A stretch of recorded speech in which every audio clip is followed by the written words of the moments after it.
Hello, everybody, and welcome to another Nerd News live stream. Today, we are covering all kinds of things. As you can tell by the title, Juice and Hog, one of the most important things you can do. We've also got Dungeon Crawler Carl's TV show, Fallout Disappointment, some Nintendo Switch censorship information, and I think that's it, actually. I think that's, and Discord terms of service. Oh, yeah, Discord. So we got all kinds of topics today. Right now, chugging a beer probably because of his crippling alcoholism is my good buddy. This is the Jake Rubel koozie. You can't tell what's behind it. Yeah, it's definitely not given away by a tall white can. Hey, come on, a white monster? That's what they call me because I'm white and I'm a serial killer. All right, hey everybody, hi, it's Tyson Cox, your buddy Professor Raccoon. It's good to be here. Yeah, it's been a good week, interesting week. Mm-hmm. I am so excited for some of the news stories this week. I'm not gonna lie. Oh yeah, me too. But normally we start with story time. Do you have any good story times? Oh yes, I do. I thought I saw a. Was that this week? I thought I saw a possum in the bottom of a dumpster, so I climbed in the dumpster, and then it was not a possum; it was a gross hat that a trucker threw away. Okay. And so, first of all, no possum, and I also couldn't get a hat because it was pretty gross. And then I hurt myself climbing out of the dumpster, so I had to have my buddy forklift me out of the dumpster. That was, that's embarrassing. Were you just like holding on to it as they kind of? Slowly just kind of pulled you out. Yeah. Go to Tyson Cox Comedy. You'll see a clip. That's like the not worst only claw machine reward ever. I was like a bag of mayonnaise that you won. Just, what is that? Astigmatism, a little bit of hair, and mayonnaise? So glad I put $1 in. And it's all hair in the places you don't want it. No, none. Weird upper back, like lower back, upper butt. That's not where you want hair. No, but all right. But no, if you it's on my thing. But dude, the CEO of the company that I work for was there. My buddy Brian recorded it and was laughing at me the whole time. It was a good time. It was good. Nice. I have two story times. The first one is, without giving away the details of our future sketches, I was visiting my family this weekend, and my mom, who watches a lot of our content and thinks that some of it is questionable at best, was wondering where we came up with some stuff.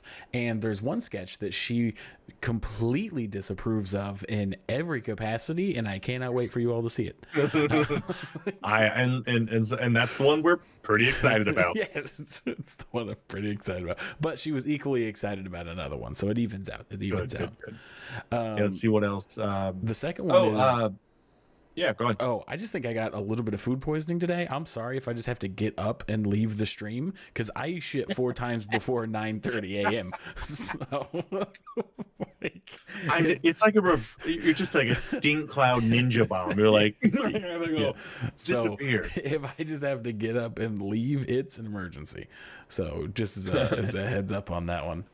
That's very funny. A lady that I work with was talking about how, and this is as two men, I'm sure we've been here before. She was talking about how she was going through some lady issues and needed her boyfriend to pick up said products for lady issues, right? And that the boyfriend, she was upset because like he was embarrassed and like didn't want to do it. So here's the thing: is I'm not embarrassed. I just don't know enough. I know. So I will proudly buy you anything you need. But you send me a picture of the box. Yep. Yes. 100%. 100%. And it reminded me of a story years ago. I mean, we're talking like I was in college.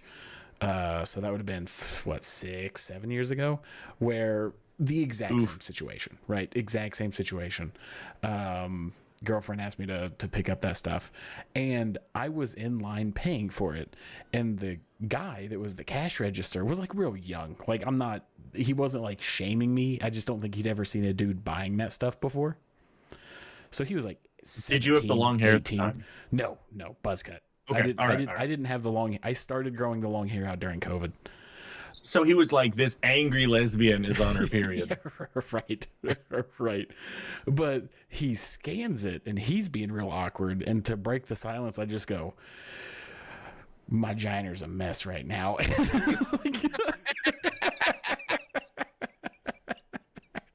That's And he shut down. He did not know how to handle it. It was just such a very stereotypical, like fresh out of high school, awkward, coming out of teens person that just couldn't handle the situation. It was so funny. that's so unfortunate because if that I used to do stuff like that all the time when I was like waiting tables. I would just say like the awkward or weird thing, and it's always so fun. No matter what, for me, it's up to you to decide if you are also enjoying this. Yeah. But I just thought that was funny. It just, her talking about that, like the first time I was ever asked, I was awkward about it. I'm not going to pretend like I wasn't, because I was like, am I even allowed in that aisle? Like, but come on, be a man. Like, just fucking come on. Nobody is going to think you're buying it for you if that's what you're worried about. I mean, unless. Right. I've had some nosebleeds. Soak it in vodka, freeze it, put it in tampon. Oh yeah, there we go. But so that's my story time. Just some little goofy stuff this weekend, and a story I was reminded about from my youth. All right. Oh, hang on. I think my audio. Yeah. Oop. I'm getting double streamed. You're getting double. Can you throw double audio? Yeah, throw the audio on your end, if you could throw it on. How about that? No, pop the. I can't tell. Pop the volume on the stream. Mm-hmm. And then I'm gonna talk for a second. Okay. Okay, I think it's fixed now. Do you hear it? I'm gonna talk for a little bit. Yep. I'm gonna talk a little bit. Oop. Hey, robot. Good to see you again. I'm gonna talk real quick. Okay. We're about slapping pigs. Oh yeah, dude, we're slapping pigs and juicing hogs. That's what we do. Yeah, we have a theme here. Yeah. Were you there? That's okay. I had to explain. Oh yeah, I do. I had to explain to my wife today what gooning was. So. That's so funny. Who did I? Was it you and me hanging out talking about gooning? Mm-hmm. Oh yeah. No. No. Describing it to somebody. Was that you and me? Yes, it was the owner of Planet of the Tapes, one of our favorite venues. God, that was so funny. That was so funny. But yeah, so yeah. Is it you I was talking about gooning with? Oh yeah, buddy. Oh yeah. That's so funny. That is so funny. I also figured out why the double audio was happening. It was because since I'm not using the Discord, I'm using the Discord app, and I forgot to shut off the desktop audio, so it was catching the beta thing and the desktop. So that's what was going on there. Tracks makes sense. But we'll have a handful. I'm sure we'll have a handful more of those kind of issues. We're upgrading our back end stuff with some free software that's super cool. Yeah. Yep. If we can get either of our computers to actually work. Yeah. Yep. You ready to get into the first article? Have we wasted enough time? I think so. Then. Yes. I'm trying to think if I have any Nice. good stories. What happened this weekend? Nothing. Edited. Did a lot of back end work. You gave your dumpster story. Dumpster story. Mm-hmm. Here's the other fun thing is like I go through enough stuff in my life that it's so trivial to me that I'll tell people and they'll just stare at me. Like that's and not normal. Oh, right. We do different things. Okay. Yep. I can't think of anything off the top of my head. I am trying to stay entertaining though. So let me just look at my calendar real quick. What did I do? Sketches. Oh, we recorded the vending machine stuff. That was very good. That's gonna be exciting. We had Planet of the Tapes, we have a which was super reshoot? fun. Oh, the tape show was super fun. Yep. Hell yeah. That was good. But nothing like crazy or out of the ordinary happened. You know, it was a Yeah, very standard pretty- show with very fun people. Pretty normal week for me. And then I look back because I can see the days I've anchored it to. I did a commercial for the Footpicks calendar I was in. Is that You've mentioned it. I don't think you've actually. Okay. The commercial is out today for it, but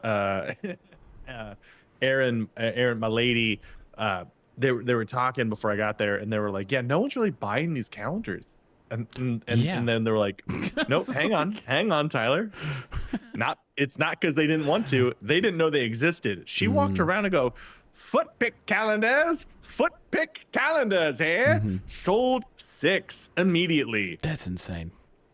All those people are savages. People support local, brother. They support local. I'll support local, but not if you're a freak. Yeah, that was the commercial I made was like people are comparing it to Don's Guns, which I don't know what that is. I'm assuming it's a local place that had like very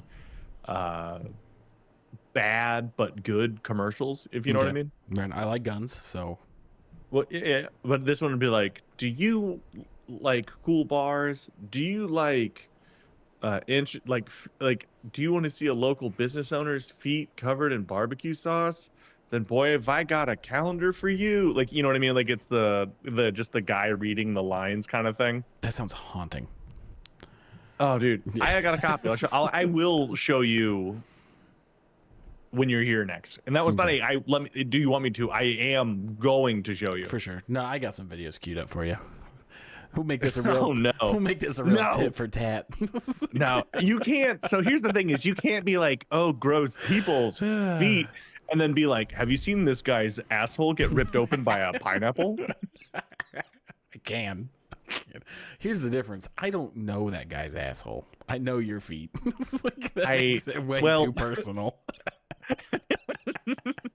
Here's the thing. I'm not selling this as a sexual thing. I was sold as the bit. The bit made it funny. Also, you didn't capitalize Dungeon Crawler. You son of a bitch. It's the title of a thing. Oops. Piece of shit. Yeah, hang on. Leave it. Don't change it. Let the folks get mad. I mean, you brought it up. I did. I noticed it. It's working. Let's see. Robot says, C-Peak marketing is just to ask everyone that says yes how much they'll pay for the socks you're currently wearing. Gosh, there's some absolutely diabolical folk out there. God damn. And they have more money than me, so I am susceptible. Yeah. Yeah. I mean, there's a price point for everybody. I hate, this is a side tangent. I'm just going to get it out there. I despise when people say no amount of money will get me to do blank. That's a lie. That is 100% a lie.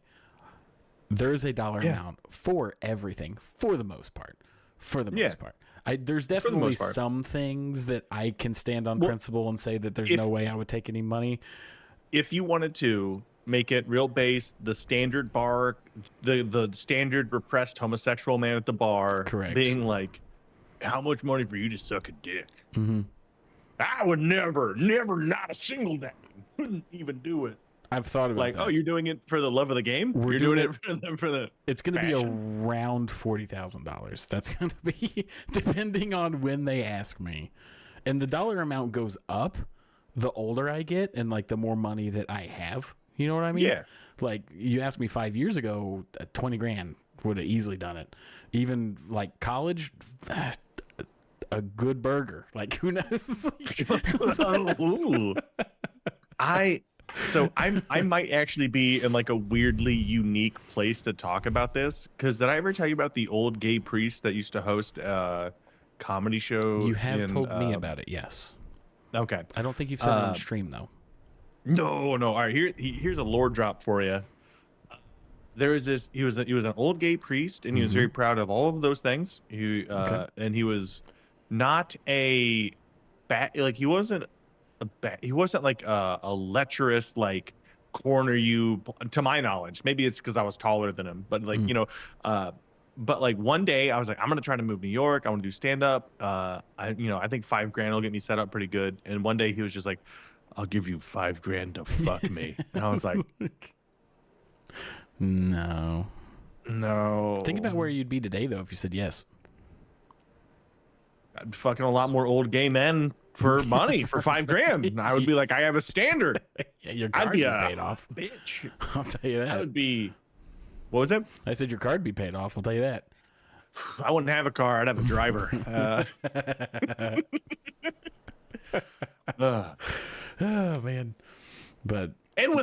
go ahead and talk about juicing hogs, buddy. I got this Olympic story for you. I think, did you already know about this a little bit? No, I had no idea about this until you sent me a message about it. So fill me in.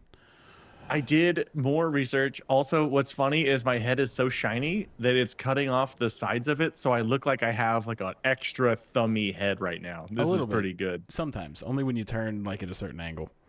Yeah, only when you exist.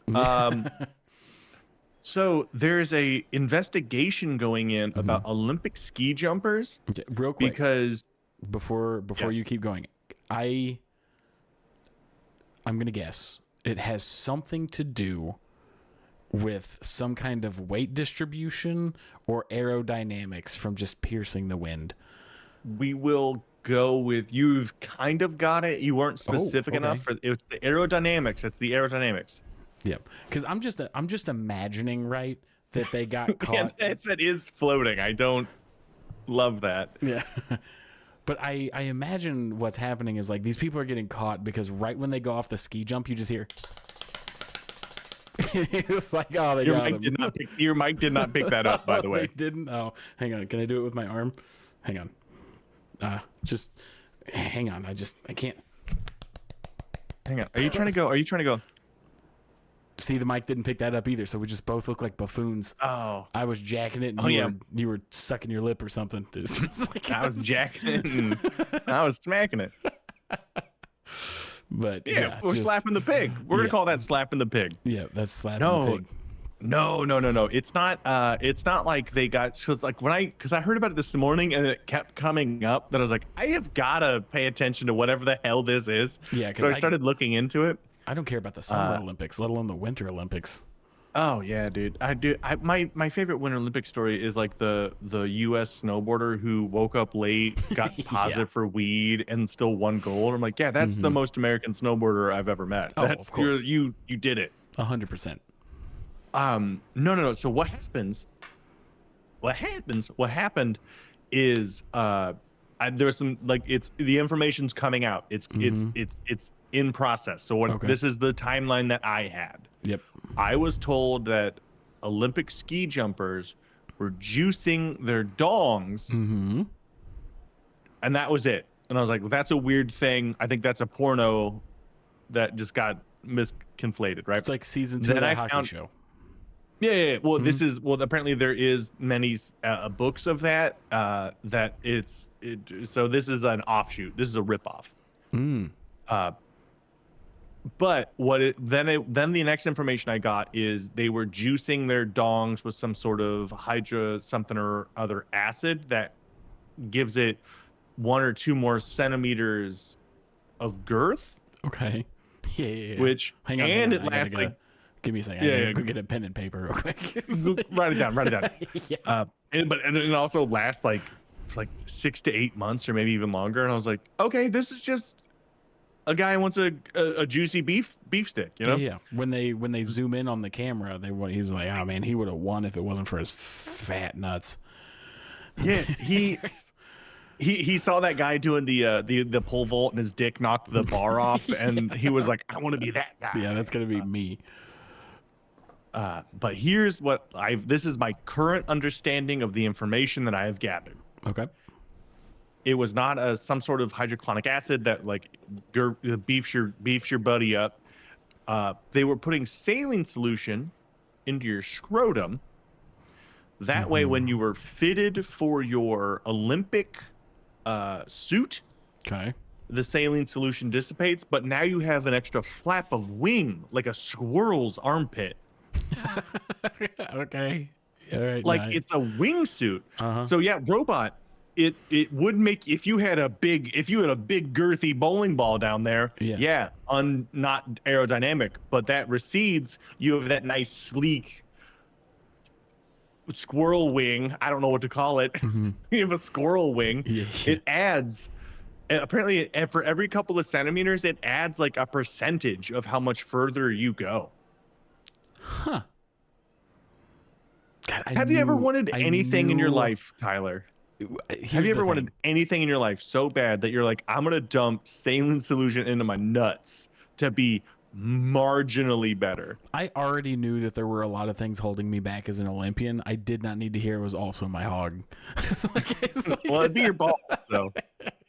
Right. Oops, all balls. Like this is like No. You keep the legs tight. You keep it tight. You don't get the drag, robot. You keep it tight, so it's a nice smooth wing. Mhm. But yeah, if you needed to stop, it's like a cat's underbelly. If they just grab the bottom and just deploy.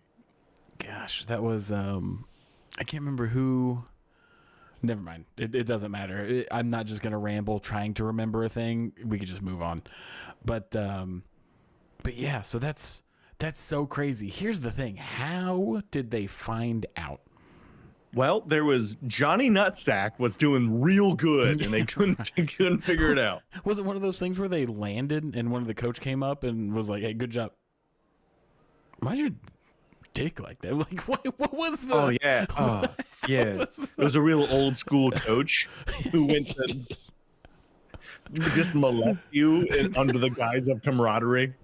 You're right. It was like, this isn't what I'm. Is this what's going on here, buddy? You've been. Like, Hey, I'm Carl. I'm glad you won, but something's not right here. Exactly. How do they? They probably. It's some. Here's the thing: is. What did they? Yeah, we tried a butthole whistle, didn't work. Kind of slowed them down. Yeah, or was it What like are the did they things that they overhear him? try? He was like, "Billy, thank you so much for telling me like how to just absolutely girth my shit." And they were like, "What the hell did you just say?" Like, I'm more curious how they got caught than what's happening. I'm curious. There's so much that we've lost a viewer, which makes sense.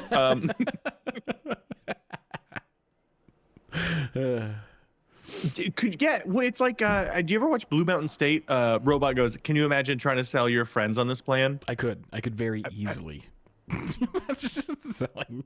I know 3 people I could text right now. Well, okay. If besides you, imagine it as a normal human. Blue Mountain State you is great, by the way. But yeah, there's that one episode where they're talking about drug tests. So it's either quit drinking and doing drugs, or do I don't know what they call it, like something like the oil change. Yep. Being like, oh yeah, you could just put piss in your body, like. Yeah. What a great show. That guy's Reacher now, right? Yeah, and I mean, they also want him to play Carl for DCC. For DCC? Dungeon Crawler Carl. Dungeon Crawler Carl for the layman. Okay, gotcha. Good to know, because I would not have known. No, he's a big, beefy man. Yeah. And very funny. Like, I think he would do great. Nice. But yeah, dude, again, have you ever had anything in your life that you're like, I just need to put some contact fluid in my nutsack? No. I've had some close calls, but no. Well, yeah, sounds like you haven't cared enough. Yeah, right. Oh man, I used to be kind of a competitive guy, but not like that level. Like, I would get mad at video game competitions. That's about as far as it got. I've never been the level of competitive where it's like I need to do borderline cheating things to get that extra edge on everything I do. I believe that one is full on cheating. I think that is a cheat. It is? Okay, I got you. I wasn't sure. I believe so. It was one of those. So I used to be like, I don't know, like I've never been like a competitive guy, but like you reminded me of a story. Like, I met a really good buddy of mine, Steve Kinnicky. He was like my college buddy. I visit him. He lives in Vegas right now. I visit him wherever I can. He would take me to like punk and psychobilly shows and shit. It was cool as hell because he was like older, so he showed me around Chicago a bunch. How I met him is they were having a rock band, or no, Guitar Hero. Sorry, Guitar Hero contest. I used to go pretty hard with Guitar Hero. Here's the thing, I didn't. Which makes this even worse. Yeah. I knew like 2 songs pretty good. I could 100% John the Fisherman. So I was like, I'm gonna do John the Fisherman. This other guy was like, I'll also do John the Fisherman. And I'm there just being like locked in, just dead. Yeah, right. And he's this 6'5", big man having a just 100%ing it, but having a way better time than me. Yeah. And Yeah. and then he just kept like he tried to do the cool buddy thing where you go back to back, and I was just like Locked in. locked in, and so he's hitting me, Yeah. and I kept being like, "Oh, he's cheating!" In my head, I was like, "I think this fucking guy's cheating." That's so And then funny. he 100% it, and I did like 87, and I was like, and then he also was like, he was so nice. He was like, yeah, and I was like, "Do you want to hang out?" He was like, "You wanna-" Nice. It was Man. fun, cool. I was closer to the other guy in my Guitar Hero peak. I hit Guitar Hero hard.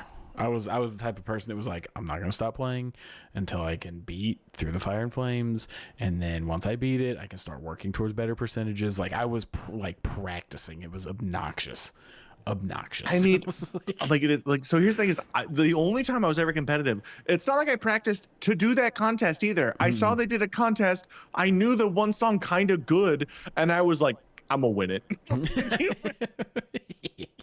just that delusion of like, no, this is me.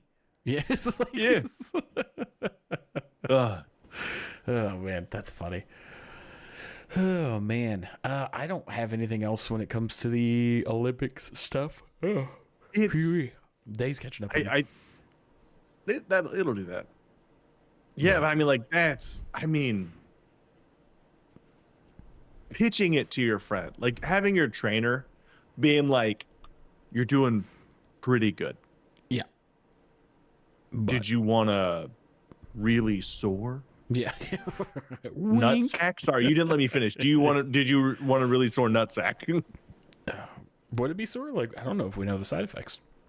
I mean, you're stretching skinned, and there's got to be pressure on your nutsies. What if it's also like, and here's the thing, the way that you know it wears off is you bust a nut. And it's like, oh. Yeah, it's like, you don't know. Except, it's like the same thing. You ever see those guys that like put it's like some sort of, it's an oil for longer, but you can put saline solution and give yourself like fake horns or big muscles. It's that. So it's just stuff for the grapefruit and the tail. Imagine being the tailor. Yeah. You're like, oh, dang. All right. And then do you hang to the left or the right? Is like, actually, it's engulfed. Yeah.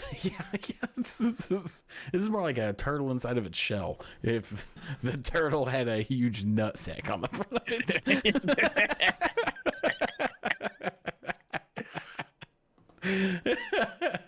That's so funny. But yeah, I don't know. I'm sure once you hit that level of competition, though, this was not a hard sell. That's my thing, is like once you hit this level of competition, more people were probably trying to keep this from people.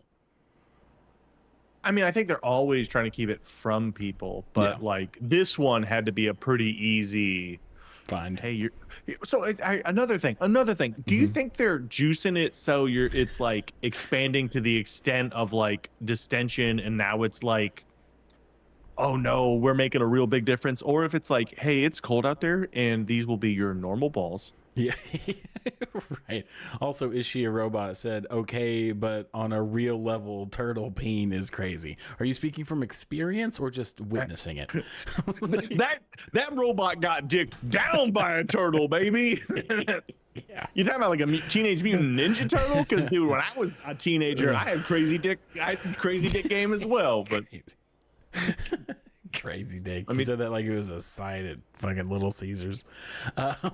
Crazy dick. All right, I'm taking a quick look at turtle dick. I don't like it. Why did you do that? Why would you recommend that? Oh, they were referring to actual turtle penis. Yeah, not like reading comprehension. Not like having an innie is like crazy. That's my bad. I misinterpreted. No, if you Google turtle dick, it looks like someone was holding a turtle and then kind of put a medium-sized dildo on them.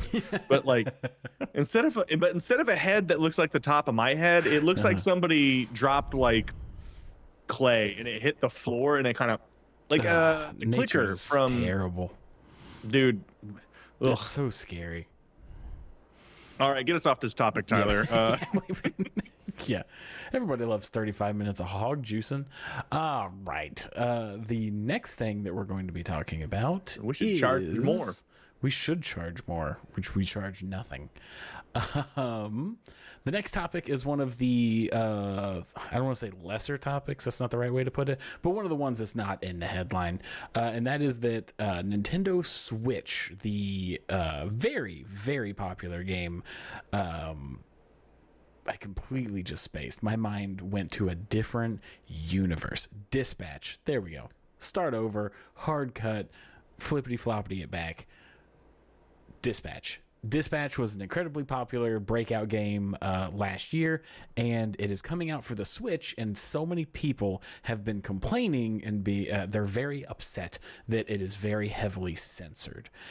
And what people are they're complaining not knowing why. It's one of those things where people are mad, and in their anger, they're saying things like, "Oh my gosh, Dispatch, this is so stupid. Why'd you cave to censors?" And then people for Nintendo are like, "Oh my gosh, Nintendo, it's so stupid that you require these different like censorship things." And people are just yelling about what the usual issue is, but this is like a weirdly niche thing.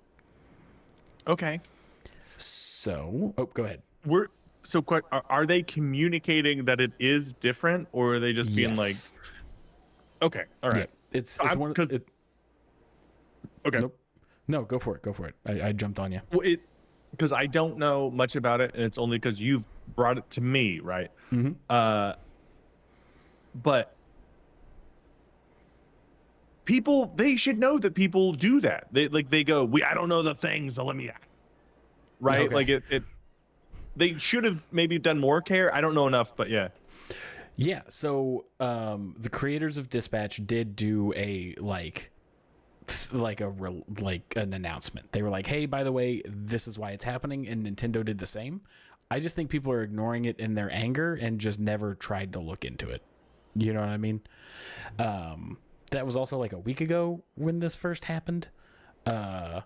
So it could have been like chilled out by now. I just figured out about this like 2 days ago. And this is what we do, is look into this kind of stuff. So, and the minimalist is we look at it the tiniest amount, and then we give you the bare bones, and we try to make it funny. Yes. So the reason that this sparked is because somebody had a viral post online that were like, "You're telling me that I can buy Cyberpunk on the Nintendo Switch and hang full hog. We're back on hog again. Strap in." I was like, yes. Yeah. So, you're hang telling me, turtle dick, baby. Yeah. So you're telling me that I can buy Cyberpunk and it's not censored at all, but for some reason they have to censor Dispatch. And the reason is because when a lot of big developers know this that work with Nintendo, but whenever you work with Nintendo, you have to release at minimum 2 versions of the game because Japan's censorship is so much higher than the US's. Yeah. So Cyberpunk knew that, so they had the original version, and then they created a censored version for Japan.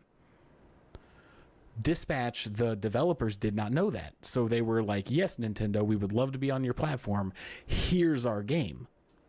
So because there's not 2 versions, Nintendo censored it to comply with international sale.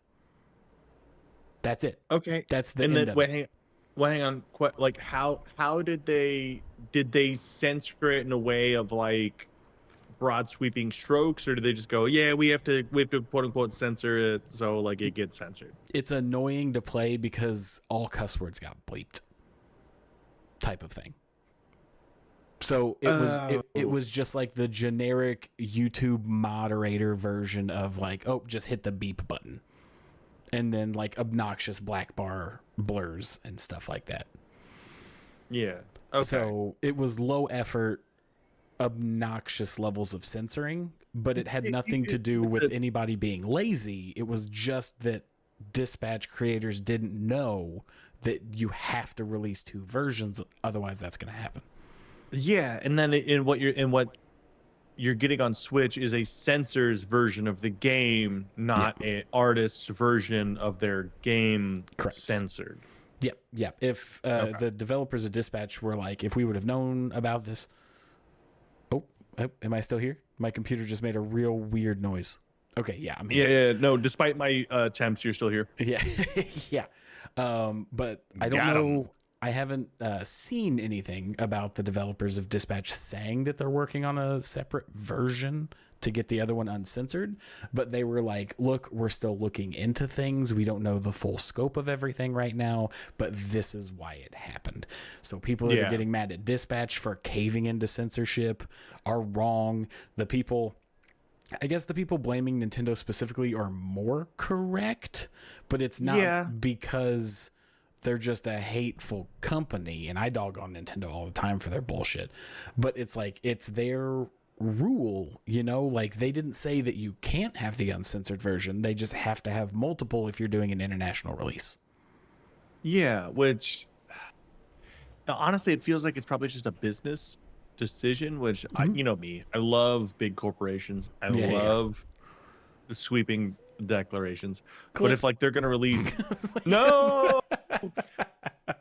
but if they're gonna release in places like Saudi Arabia and stuff, they just can't be there, right? Like which I don't know how that affects any of this. Well, I mean, if Nintendo is releasing on Switch and they're not getting the censored version, they're just releasing a censored version. Yeah. It's just going to go to the nth degree on everything, right? I believe so. And I think the whole reason that this popped up is because you can publish a game on Nintendo and just say, hey, I want this to only be sold in Japan. Or you can be like, I want this to only be sold in Japan and the US, but it always has to be sold in Japan. I don't think you can not release it in Japan, which is, I think, what caused the whoopsies. Yeah. So that they didn't have a Japanese version. Because I know that there's a lot of studios that just have a Japanese and English version because of that. Yeah. But, all right. I mean, so it sounds like a lot of people are pretty mad over... but it's the only version, and it's on... All right, now I can... Correct. Yeah, right. Yeah. Hey, how about you get a real console, nerds? Let me gatekeep real quick. How about you guys really fucking spend the same, like, an extra $48 or whatever? Yeah, I mean, in if I'm just going on a little bit of a side tangent, I wish I didn't have the Switch 2. Like, I'm not necessarily disappointed in the console, but I'm disappointed in the amount of games that are out for it right now. I mean, mine's basically a glorified paperweight until the next Fire Emblem comes out. Well, and how long did Switch 2 come out? Oh, I couldn't even tell you. Not super long. I want to say it was like October or November that it came out. Yeah. Well, that's the normal cycle, though, right? Isn't it? Like, PlayStation 5 game. There's no PlayStation 5 games. We're like, it's been out for 3 weeks. No, it came out June 5th. That's even worse. That ain't great. We're like 7 months into this shit, and they have a new Pokemon, some random indie titles, which, don't get me wrong, those indie titles very good, but they're not Nintendo exclusive, and Donkey Kong, and I think they've got 4. And like 2 of them are kart racers. So Mario Kart, Kirby, the Pokemon Legends ZA, which was fine. And then Donkey Kong Bonanza, which I have a personal beef with, so it'll be a cold day in hell before I say anything about that game. It is a fine game. side tangent to your side tangent. Have you got to play is the Sonic Racer game out yet? You know, the one with SpongeBob and I think Ted from accounting. Yeah, right. I'm 99% sure it's out right now.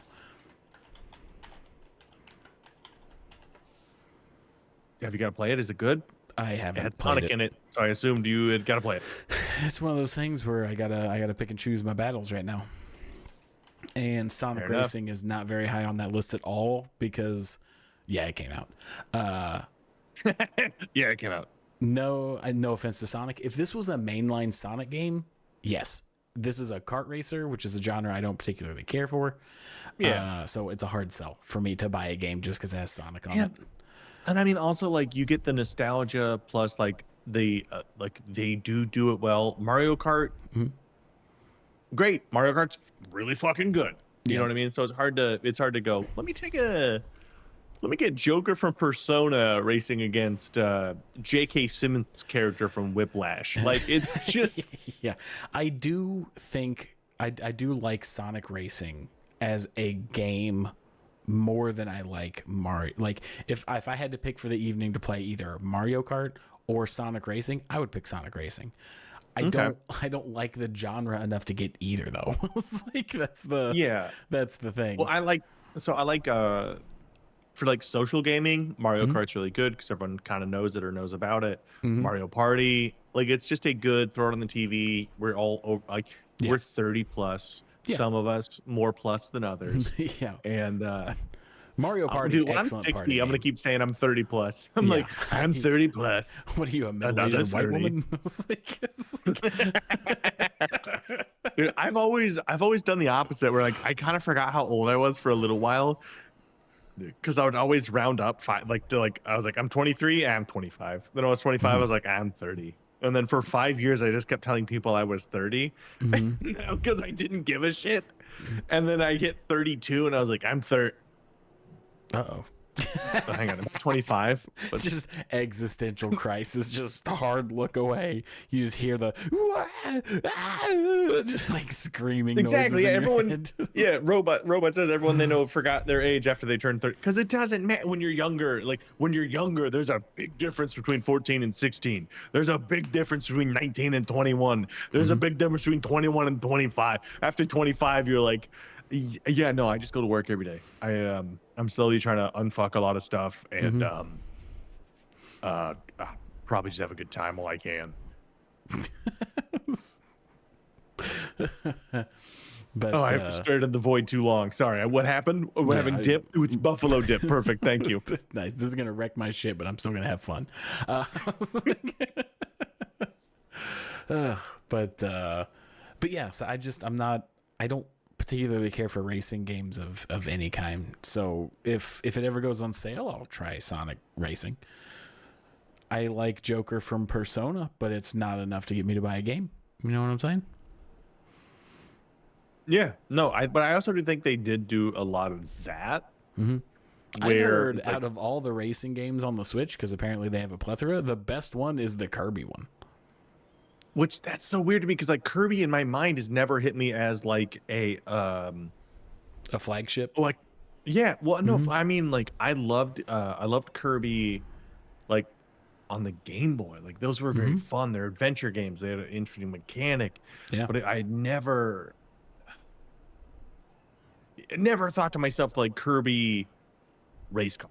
Yeah. Mario kind of hits it. He's a plumber from New York. He does this. He's got a brother. His brother vacuums ghosts or whatever. Like, Kirby, though. Yeah. Kirby seems like a pretty cool guy. The cool thing about Kirby's game, apparently, is that where Sonic Racing and Mario Kart, it's a lot of like superficial changes where it's like, oh yeah, my kart looks different, but the only thing that matters is the fact that it's light, medium, or heavy. Or it's like, ooh, I got 6 different or like 20 different types of wheels or whatever, but all that matters is small, medium, large.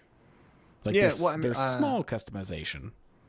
Yeah, it adds, but it does add to like a nuanced gameplay style.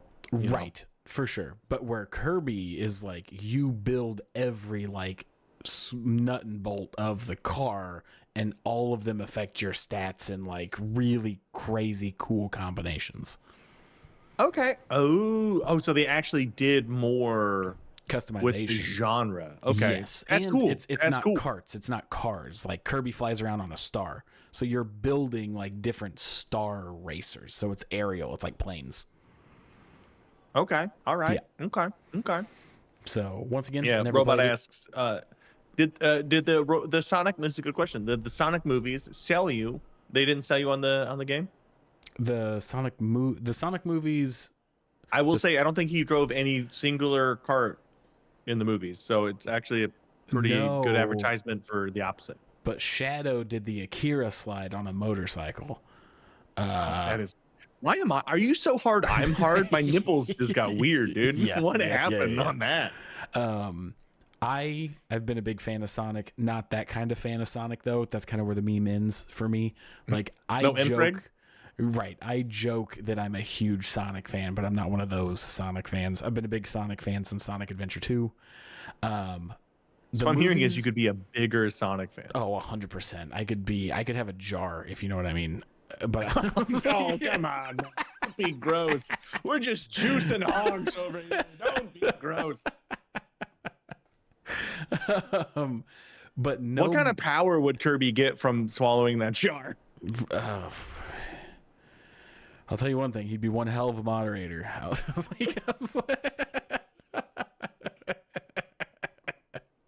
Some of these clips I'm making us are going to be good. I'm trying to get 10. So nice.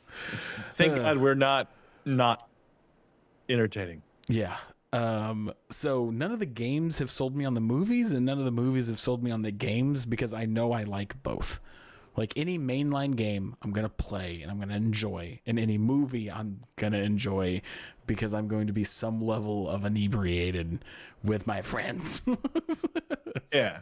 I goof into a child's movie. Dude, I honestly like did have such a fun time watching Sonic. 2. Was it 2? Mm-hmm. 2. And just that one kid going, bruh, swim up. I remember that way more in the actual movie. That was honestly, during the Sonic movies, is one of the few times where I do realize my age. Because it's like, I'm a 30-year-old man fucking cackling at this Sonic movie. And I have no right to. I have no right to enjoy it as much as I do. Like, it was fun. I was crossfaded, which I think definitely helps, because I even liked the guy that played Cyclops. I liked the guy that voices Sonic. Like, it was a good movie, but like getting out of my element in such a way really helped me just get back to the childlike wonder, and then also sitting next to a child who's mid wonder was that was excellent. Sonic 3 I do think is the best out of the Sonic movies. I will say that. I still need to watch it. It's hard for me to say though. I just love I love Shadow the Hedgehog so much. Shadow the Hedgehog is like the reason I love the edgy characters in anime and shit. It's just, it's just a part of my childhood that's carried with me my whole life. But yeah. What were we talking about? I think we were talking about Dispatch. Oh, the Switch. God dang. How we got way off this topic. That was everything I had to say about Dispatch, though. Just, if you are upset about this whole censorship thing, it's still a corporate thing, but it was more of a corporate misunderstanding than it was like an executive, like, no, this is the decision that has to be made no matter what you think. Yeah. And also get a real system. Yeah, right. Yeah. I could talk about the Switch for a while. Hey, welcome, Wolves. Glad to have you. He says that DDC is such an awesome book series. Bro, my dude, hey. You'll get I'm going to pin my stuff.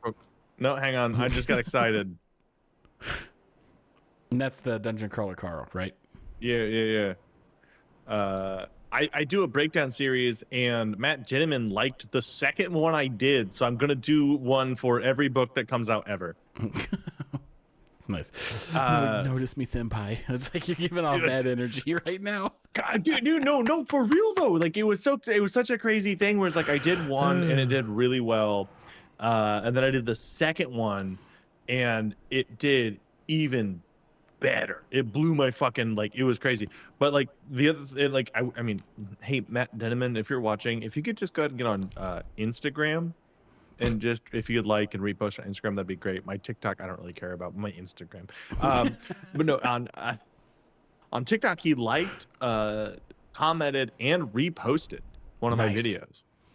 And it blew my mind, because like the whole thing, the video was just me going, whenever you describe Dungeon Crawler Carl, you sound like a toddler making it up as you go. Mm-hmm.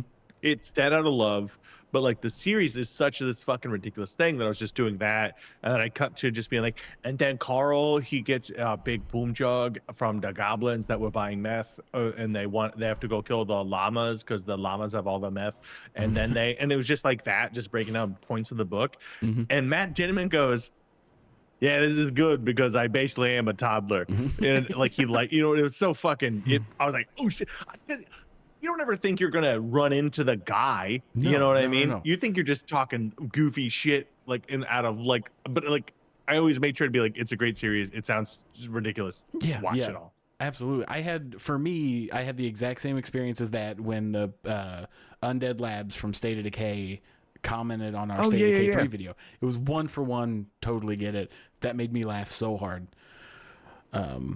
It's also like super nice that like. Which also, Undead Labs, we made that video almost 2 years ago. Where the fuck is this game? It's like, oh shit! It's like, shit! Not to throw shade, like I still love it. No, and we're back.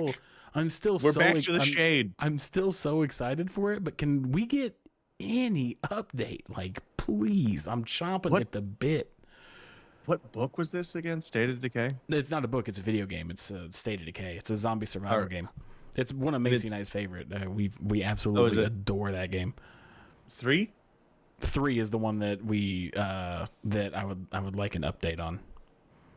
It looks like. Let me see here real quick. Mm-hmm. Never mind. Okay, cool. Yep. It's like, well, no way you're gonna blurb, find something I don't know. It's like I was trying. The blurb made it sound like it came out and you could buy it right now, but no, you could wish list it. God no. Yeah, you've been able to wish list it for fucking. Either way, it's like just the ramblings of a madman at this point. Yeah. But yeah, State of Decay is basically Project Zomboid Light is kind of how I view it.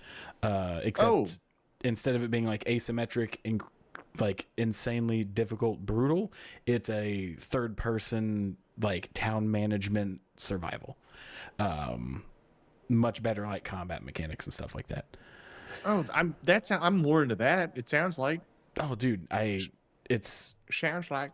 I mean, you can get State of Decay 2 like cheap now. I would play the fuck out of that game with you. I only play new games. Yeah, no, I get it. Are we Wolves, ready to how you move been, on from buddy? Dispatch?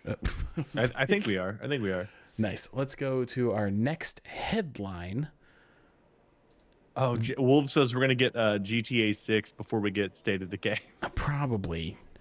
I'm past the point of caring about GTA 6 if I'm being brutally honest. For the longest time, it'll come out. Oh yeah, it'll come out for sure. I just don't know how much I care about it anymore. Hang on, how much has GTA 6 cost? The rumors are is that it's going to be the first $80 game.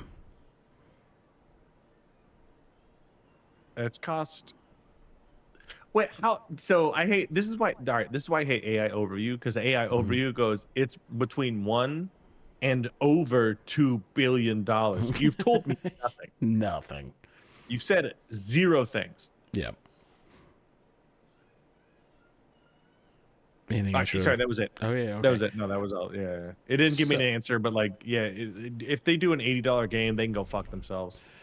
I mean, people who buy it, they will suffer no like ramifications from this, you know.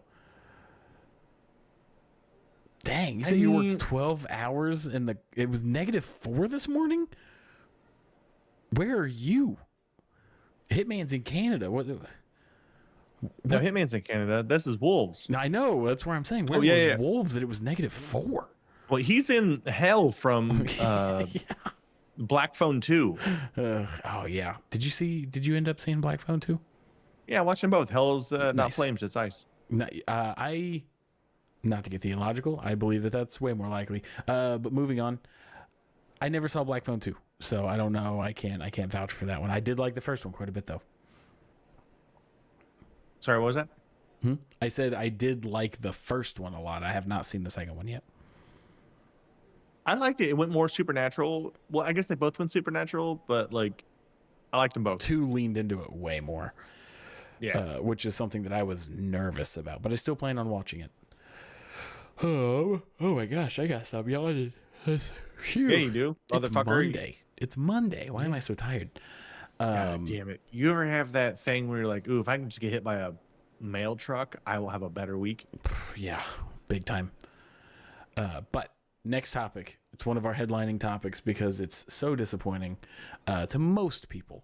And that is the countdown that we talked about for like an hour a few weeks ago for what was going to happen when the counter hits 0 on the Fallout website and all the speculation. It was basically people arguing whether it was going to be a Fallout 3 remake or a Fallout New Vegas remake. And we finally got the answer.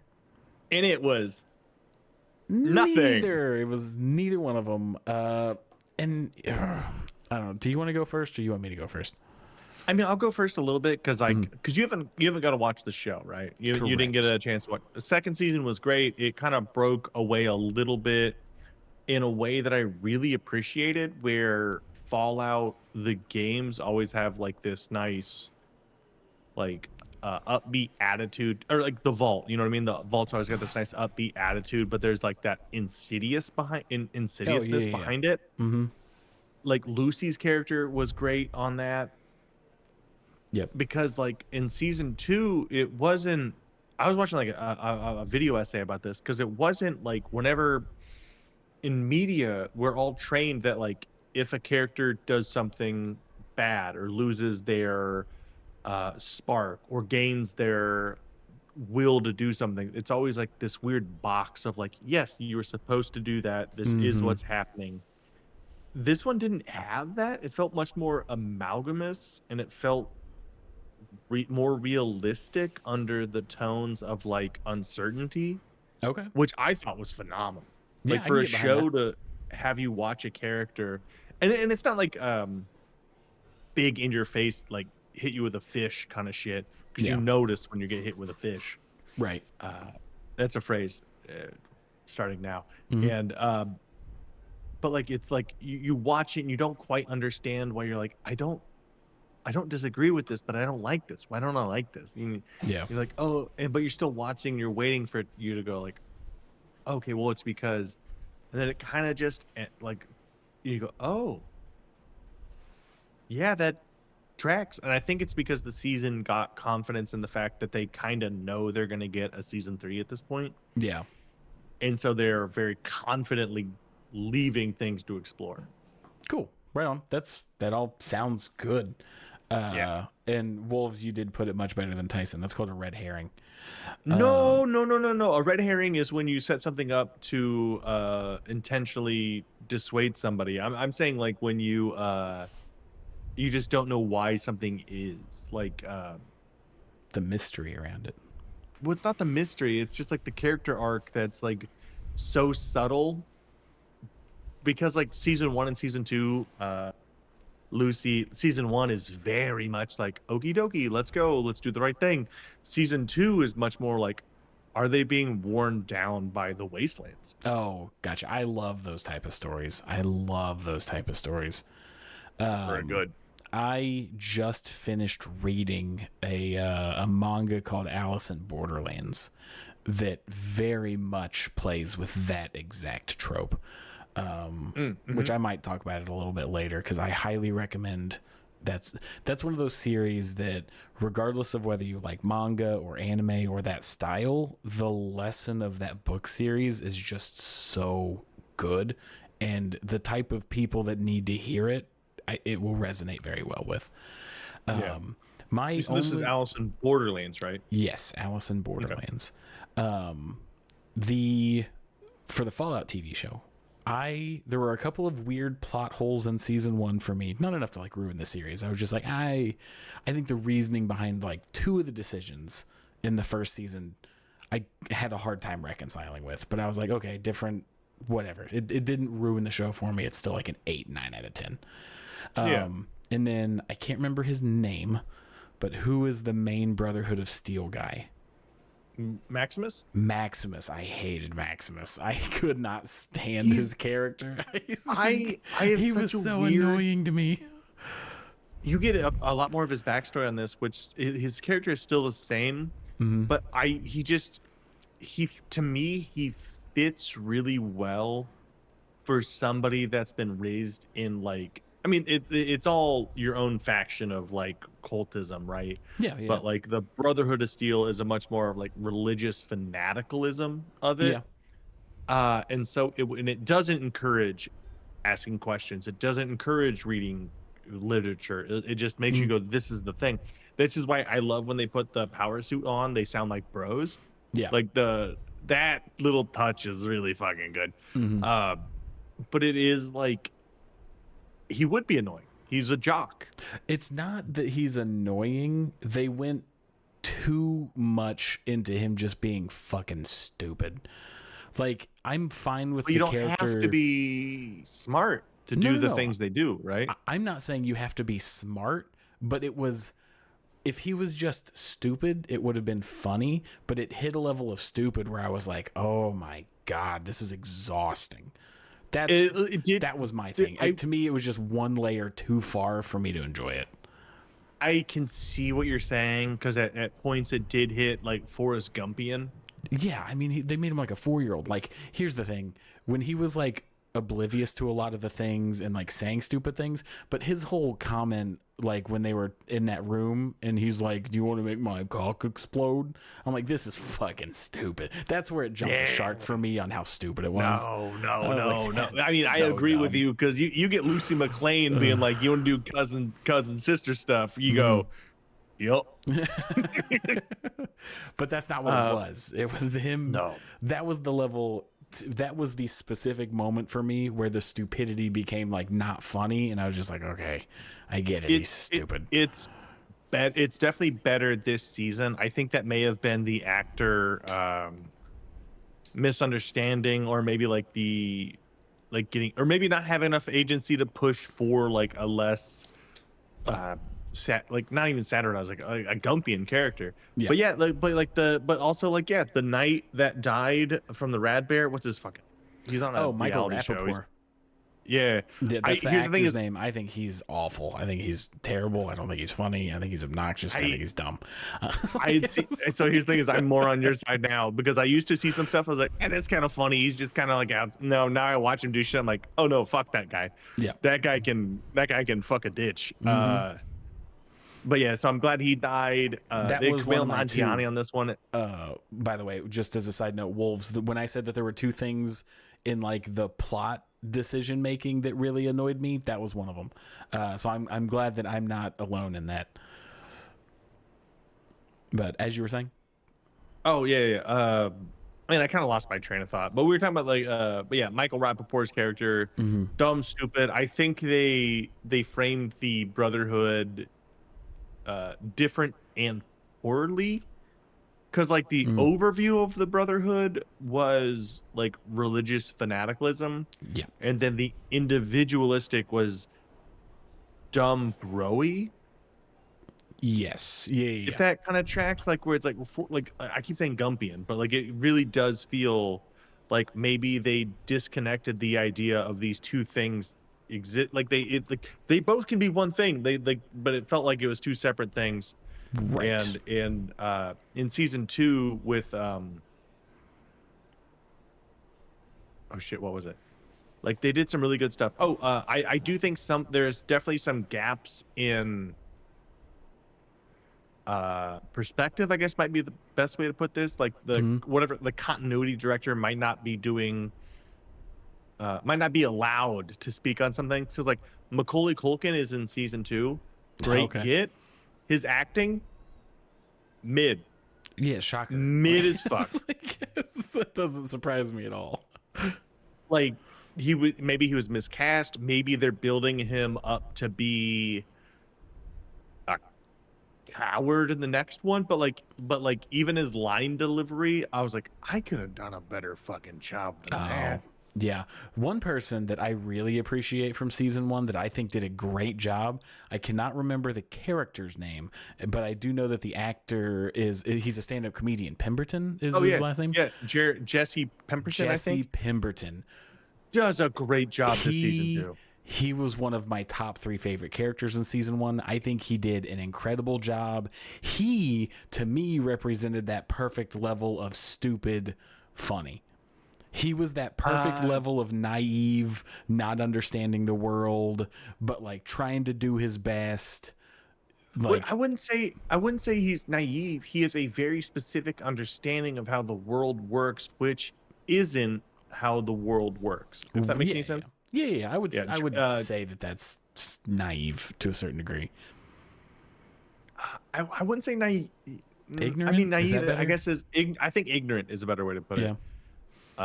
But also, by the way, here's a fun fact about him. Let me find it here. How old do you think he is? I know he's very. I know he's much older than he looks. I'm not. It's not fair to ask me this question because I actually am a fan of his. That's fine.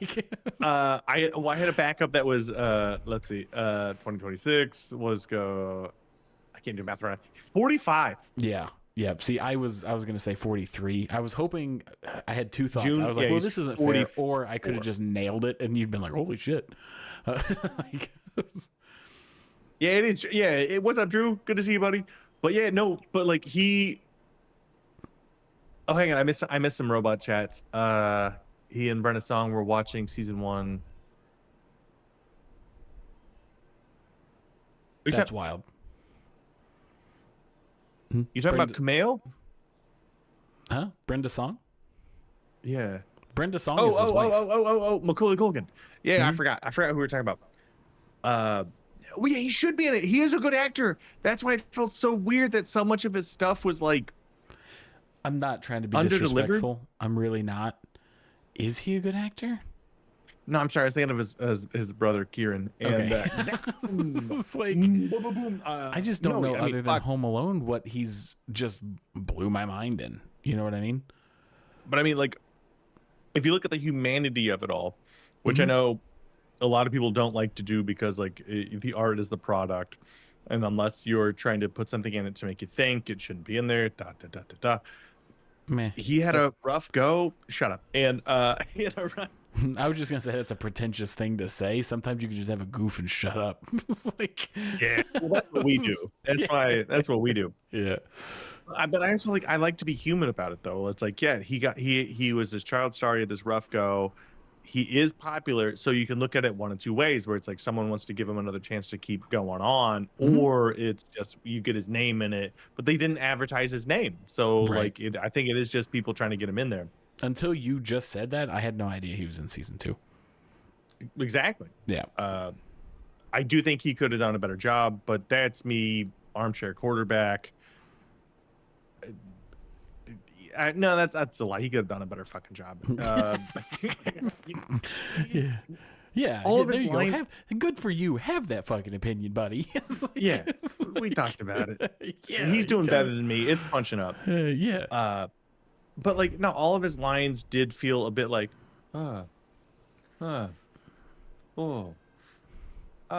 that's you know, fine. and there's like chaos going, but Yeah, but I'm sure Walton Goggins was incredible because he's amazing in everything. oh, dude, Goggins so good, added a different layer of depth to it. Nice. Like everybody, like Maximus got more depth to him. What Titus, the Johnny Pepperton, he Yep, got more Pemberton. depth. Lucy got a lot more depth. Like everybody that was involved got more well-rounded and more immersed in this world, which I thought was really, really good. Yeah, that's good. They added some like threads for the next season. Yeah, Because I've played Fallout. I've beaten 0 of them. I've read some of the lore. I've looked at the magic cards. You know what I mean? Like I'm the guy that's like 2 knuckles deep into the bubble, right? You Hell know what I yeah. mean? Like I'm not fucking dove all the way in. yeah. I dove all the way in for a long time. I've played every single one of them. Not like when they came out. I played 3 first and then New Vegas. And then the gap between 3 and New Vegas, I played 1 and 2 and got an emulator for the Brotherhood of Steel one. So I've played all of them. I love the Fallout universe.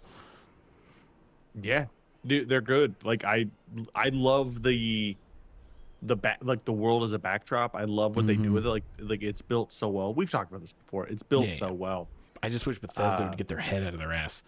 Oh, I'm so sick of Bethesda. Damn, I'm sick of them. I was gonna say, do you think that Bethesda is going to be driving themselves into a pit versus No. all of like the good versus all the good independent games that are coming out? Like what kind of balance do you think they're gonna hit? I think Bethesda is the the perfect example of it doesn't matter what we do, people like the IP. Like, people shit on Call of Duty because it's like, it's the same, or FIFA or NFL. It's the same game every time, and you idiots still buy it.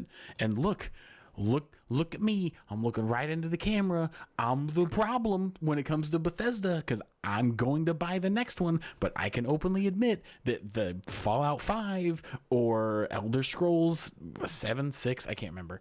Yeah, dude, like another Elder Scrolls is gonna get me. Yeah, and I'm going to buy it. It's going to have all the same problems. It's going to be unplayable for a fucking month. And then the modders are going to fix all of the problems that the studio can't fix their damn self. And I'm going to eat it up. So, you know what? Make fun of me like we make fun of the Call of Duty people. But Bethesda has an IP that will carry them to the grave no matter what they do. And they're fucking lazy. And clip. Yeah. Let me just go ahead and it irritates the shit out of me. Yeah, I think Starfield has potential too, but the bit of Starfield that I played just wasn't getting me. It will be 2030 before we get Elder Scrolls 6, maybe. You know what we will get? Skyrim with a different costume on a different platform. Shit. I liked Skyrim. What was the one that was right before it? Morrowind? Oblivion. No. What, Morrowind? Morrowind was before Oblivion. Because Morrowind, that's the one. Is my favorite Elder Scrolls game. Yeah, that's the one I played a fucking ton of. Yeah, I loved that game. I loved Morrowind. Ever since Morrowind, I've played every Elder Scrolls game as an Argonian. Even though they have just repeatedly gotten nerfed after every single game. I don't care. I like them a lot. So I used to cheese the shit out of Morrowind because Argonians could breathe underwater. Oh, dude, it was great. And the AI wasn't that great, so they would follow you into the water. And then you could just kind of sit there and watch people drown. It fucked me up a little bit, but it was fun. It made you the man you are today. Yeah. That and Grand Theft Auto Vice City. It was like two of the biggest contributors to my style. Hell yeah. Can you tell me a little bit more about that for the next 1 minute? About how Grand Theft Auto Vice City formulated a lot of my childhood? Yeah, whatever's a P length of time. Yeah, whatever's a P length of time. So yeah, my childhood was my sense of humor and who I am today can very much be attributed to Grand Theft Auto Vice City. That is the main reason I love things like the 80s and the music and that style, that Miami like cocaine-esque vaporwave shit is all my stuff because I love Grand Theft Auto Vice City. And then games like Morrowind really made me love RPGs, which is a lot of the reason that's the style of games that I like. It was like that and Fire Emblem were huge contributors to that. And then finally, my sense of humor can pretty much be summed up with a cartoon called Chowder on Cartoon Network. When I tell you that Chowder is one of the most beloved shows, in my opinion, that's ever existed on this planet, I cannot underestimate that claim. If you have not seen Chowder, it does not matter how old you are. If you watch that show, at the end of it, you're going to be like, I understand Tyler on a spiritual level now. Also, fun fact about Chowder, the kid that played, was the voice actor for Chowder, did that and the voice of Tarzan as a kid in Tarzan 2. Oh, that's crazy. And then just fucked off. It's like, that's it. I mean, hey, you know, you get two big opportunities, you're probably tired of it, you know? Yeah, I think he's just a normal dude now with a normal job, so good for him. What if he came back? What if he got hit with puberty and he was like, "Yar, it's me." Man, he's a little fat kid with long hair. Real spirit animal for me, that one. Yeah. I'm noticing a trend. Yeah. I didn't have long hair as a kid, but I mean, I grew up fat and now have long hair, so yeah. Was that? I had long hair as a kid. Yeah. No, that was good. Yeah. I mean, the bathroom is so close. If my camera gets knocked over, you can watch me piss. Good to know. We never even said that's on the Patreon. We never even said what the Fallout countdown was. Uh, we've been talking this whole time. I mean, a lot of opinions. It's like, and that, oh, so that's how much like weight Fallout carries is like, we were going to talk about the countdown and we just got excited to talk about the IP and like its all the mistakes they're backlog, its making. future, all the minutia. Yeah. And then we get the fucking countdown. Yeah, which here's the thing. I'm trying so hard to keep this into perspective because honestly, it's one of those things where people, us, hyped it up way bigger, and it is on us because we blew it out of proportion. With that same argument, I don't think you can do a mysterious countdown and it not be a big deal.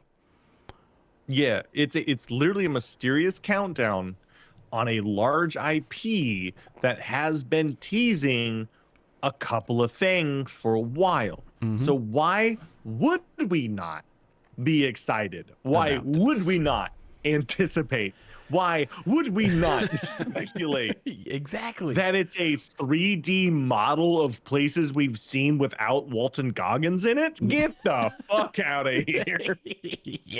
Yeah. Yep. So it's the countdown was like, hey, the new episode's out. Here's a 3D rendering of Mr. House's area. It's cool. Like, I clicked through it. I thought it was neat. Is it mysterious countdown for 2 weeks neat? No. So, Which, by the way, did you know the internet had dubbed? So there's Robert House. Is you know Robert House from the games. okay. He has a proxy in the show, and they called him Bob Apartment, which I loved. Like the Okay, that's internet pretty was funny. like, "This is Bob Apartment." That's great. Yeah, I guess I'll just kind of loop back to this because I just mysteriously said that there were two things that I didn't care for plot-wise of the first season. The first one is that dichotomy between the Brotherhood of Steel. As soon as the Brotherhood of Steel guy had any ounce of danger, he just collapsed and became like a sniveling wuss. And then I didn't like the reasoning in the show for the end of the world. That logic didn't hold for me. It's like, if we burn everything to the ground, the richest people on the earth can be the richest people on earth again. It was a nothing burger for me. The logic didn't quite carry through for me. And you're saying because you said you haven't watched it, but you read like the synopsis of like the season 2. No, I have not seen any. I've purposefully avoided everything season 2 because Macy and I are gonna get what is it, Amazon? Yeah, we're gonna get Amazon and we're gonna like blitz it over a weekend. So I have purposefully avoided season 2. Okay, then where did you get that information from? I was editing a clip, so I kind of browned out a little bit. You're saying the reason for the end of the world? Yeah. That was season 1. Where are you coming? What? That was season 1, where they're in that board meeting and they're like, if we build all these vaults and we invest in these vaults and then we purposefully make the whole world go to shit, we can emerge from the vaults and be the top of the world again. That was all season 1. They also delve into that more. Like they're doing a very good job. Because that logic to me, I thought was dumb as shit. Think of it like a 1930s radio play, right? Yeah. Like it that's their logic, is, you know what I mean? Like how their technology, like how their personalities and the culture stopped, but the technology did somehow advance a bit more. Yeah. Think of their plot points as like a radio play, and it's much better. Yeah. Because a lot of the shit doesn't make any sense. Oh yeah, But they do delve into it in season 2, and it makes more sense. Yeah, right. They claim that they dropped the bombs themselves, which I didn't like that. I don't know why they would have changed it from the games, because to me the games had a perfectly logical reason. Like, it was a resource war between China and the US. The only thing I could think of is they were like, well, we don't want to get political, but it's like, what the fuck? Come on. Like, it's like, does it matter? I mean, it might it's a literally fake be world. Like, I don't know what the decision was for that one. But yeah, Wolves. Have you seen season 2? I finished it the other day. So like, yeah, I don't know. I'm gonna wait. Hang on, everyone. We're gonna wait in silence for Wolves. Yeah, while he's So if answering, he is taking a shit, this is gonna be a really awkward stream. I will make sure that while I'm editing and stuff like that, Macy and I can watch it this weekend. Again, it's very good. I liked it. It's got a lot of heartfelt stuff. You learn a lot of stuff. They do some really, they on first glance, like it feels like not yet. Okay, cool. Watch season 2. They definitely don't just go, we said it, and then that's the thing. Like they kind of delve into it a bit. Tyler, Yeah, capitalism's the bad guy. I don't know if you mean, knew. you can't throw a rock without that being the bad guy of anything that's come out in the last like 6 or 7 years. So it doesn't surprise me one bit. Well, yeah, I know you have your idealized version. We all have our idealized version of things, but like there is a lot of bad rampant capitalism, and Oh yeah, of course. this particular and this I is won't like the deny that. corporative. At all. To me, it's just one of those things where it's like, I get it. It's like, I'm sure that if you picked me up and placed me like in the 70s and 80s, I would be like, another movie where it's the communists. Like, can we get aliens or something? Well, now we get now we get the multiverse. Now we got we pick bad guys that are palatable. Yes. Russians. Right, or German. It's like every villain has to be a German. It's like, okay, I get it. Yes, there are problems with capitalism. That's kind of the thing now. Can we get some other motivation in a movie recently? Like, I don't care. Something's bad in everything. So it feels like Conan O'Brien actually in an interview on his podcast recently made a really good point. And he was like, I've gotten to the point where if a movie has portals, I won't watch it. Yep. Because that just means that they didn't want to write an Act 2 to 3 transition.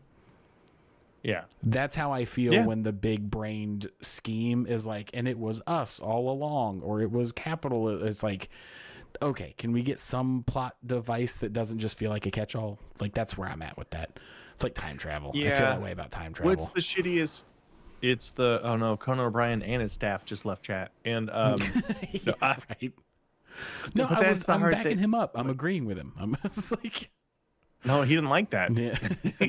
He's like, oh my god, I gotta rethink some things. Yeah. This motherfucker's this with me. fat guy likes it. Shit. I was like, Although you guys weigh the same, he's 6'7" or whatever. But damn, good for him.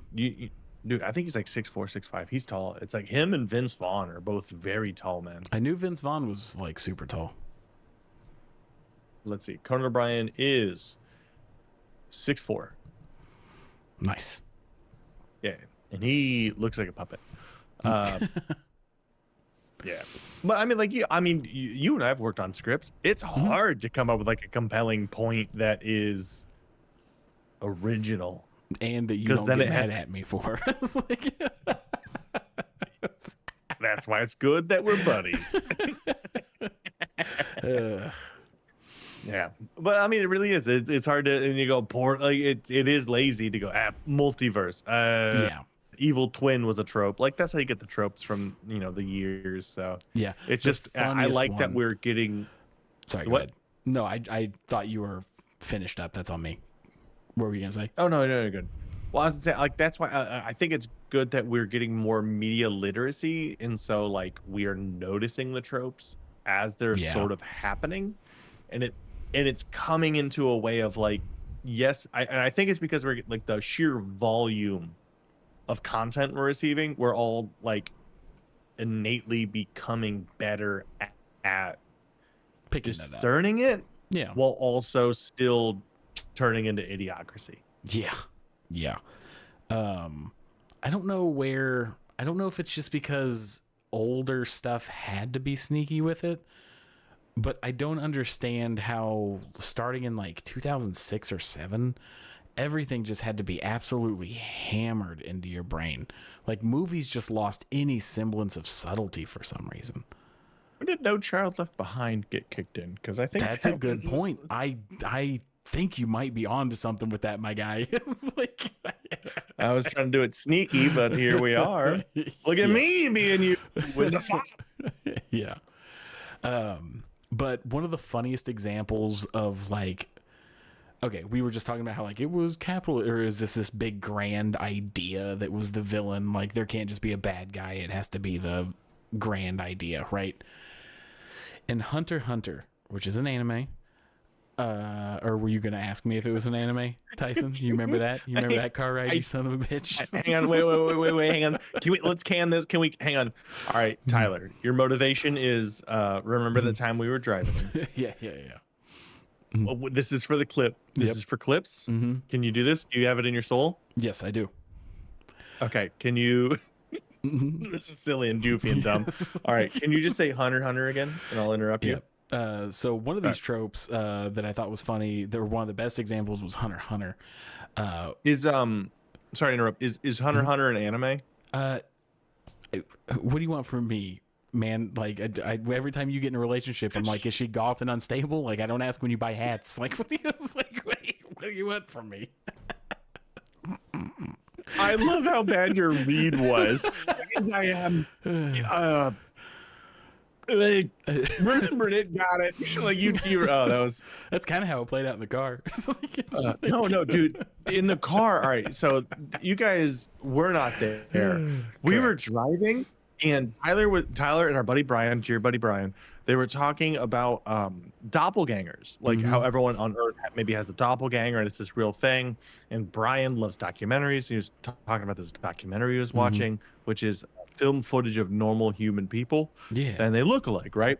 And then Tyler goes, "Oh, I watched the show. What was it called?" Fire Force. Just that. I watched Fire Force, and I was like, "Oh, is that an anime?" Because it's important to note that if it's a documentary about people that look alike, interesting and weird. If it's an anime, you've saved money on animating people. And then what did you say, Tyler? Do you remember what you said? Exactly what I said to you. I was like, well, every time you get in a relationship, I don't think, is she goth and No, unstable? it was so much longer, and it was so much funnier because you were like, what do you I don't know, Tyson. I don't know. Are goth girls, do you like goth girls with fucking cat ears? I don't know. Do you buy hats? Do you buy a lot of hats, Tyson? And I was like, yeah. Driving and all of it. God, it was, oh my God. It was one of those things where it was the most seen I've ever felt, and it was the most accidentally seen. I revealed somebody. And that's what happened. Oh man, so funny. Oh my God. So funny. Phew. Before we move on, hang on real quick. Yeah, Robot.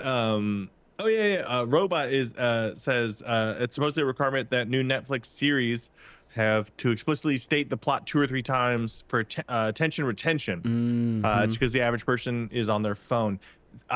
Yes. Also, worse than that, I believe that was Matt Damon or Ben Affleck talking about The Rip, which is a movie, which means in one 90-minute period, you have to verbally express the plot I believe it's 3 times. They wanted it 3 times, which that's fucking crazy. That's like insane. the plot is shut the fuck up and watch it. That's the plot. Like, yeah. I mean, Netflix is making consumeristic stuff. It's not making art. Right. Yeah. Also, there is, if you're doing it for comedic reasons, you can restate the plot more. There's times which plot twist. Oh, the hot tub time machine. Yes. Right. The hot tub time machine. Very funny. Macy and I watched this anime called Hell's Paradise. Long story short is that there is this island that apparently has the elixir of youth, and they send criminals there because nobody's ever come back alive. So they just start sending criminals there to try and find it. And I thought you were going to say no baby has ever committed a crime. No. I've met some shitty babies.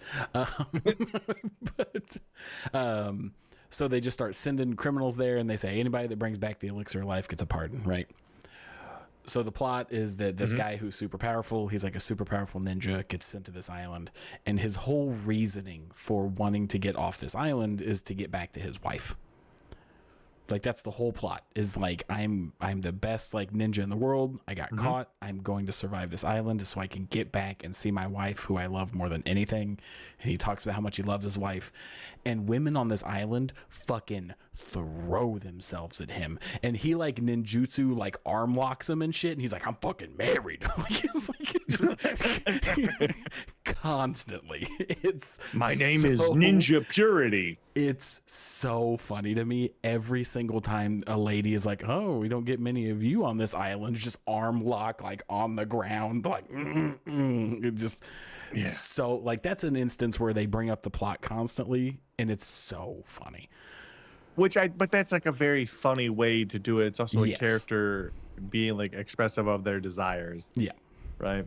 Yeah. But like Wolves on YouTube is like he hates it when people talk during the movies. I mean like no, we're talking about like in the movie.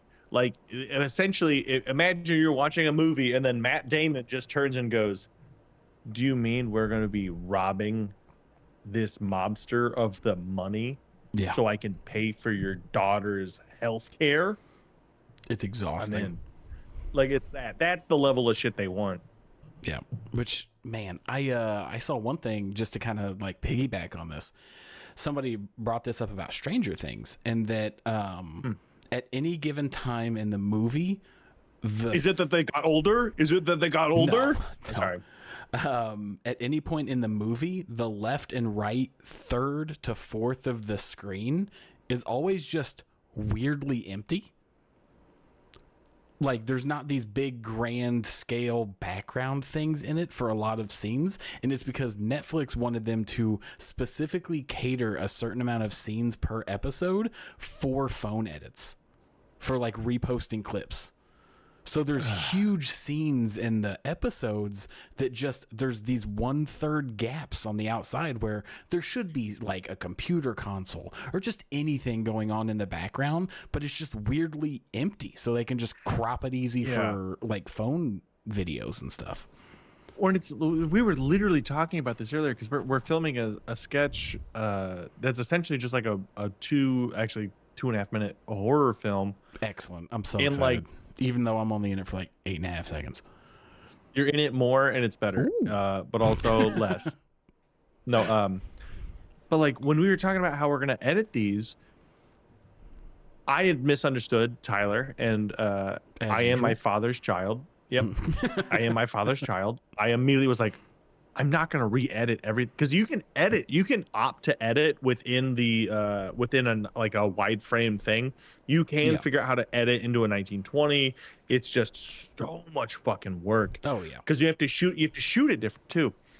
But like the fact that Netflix is just going, leave the sides, empty it out.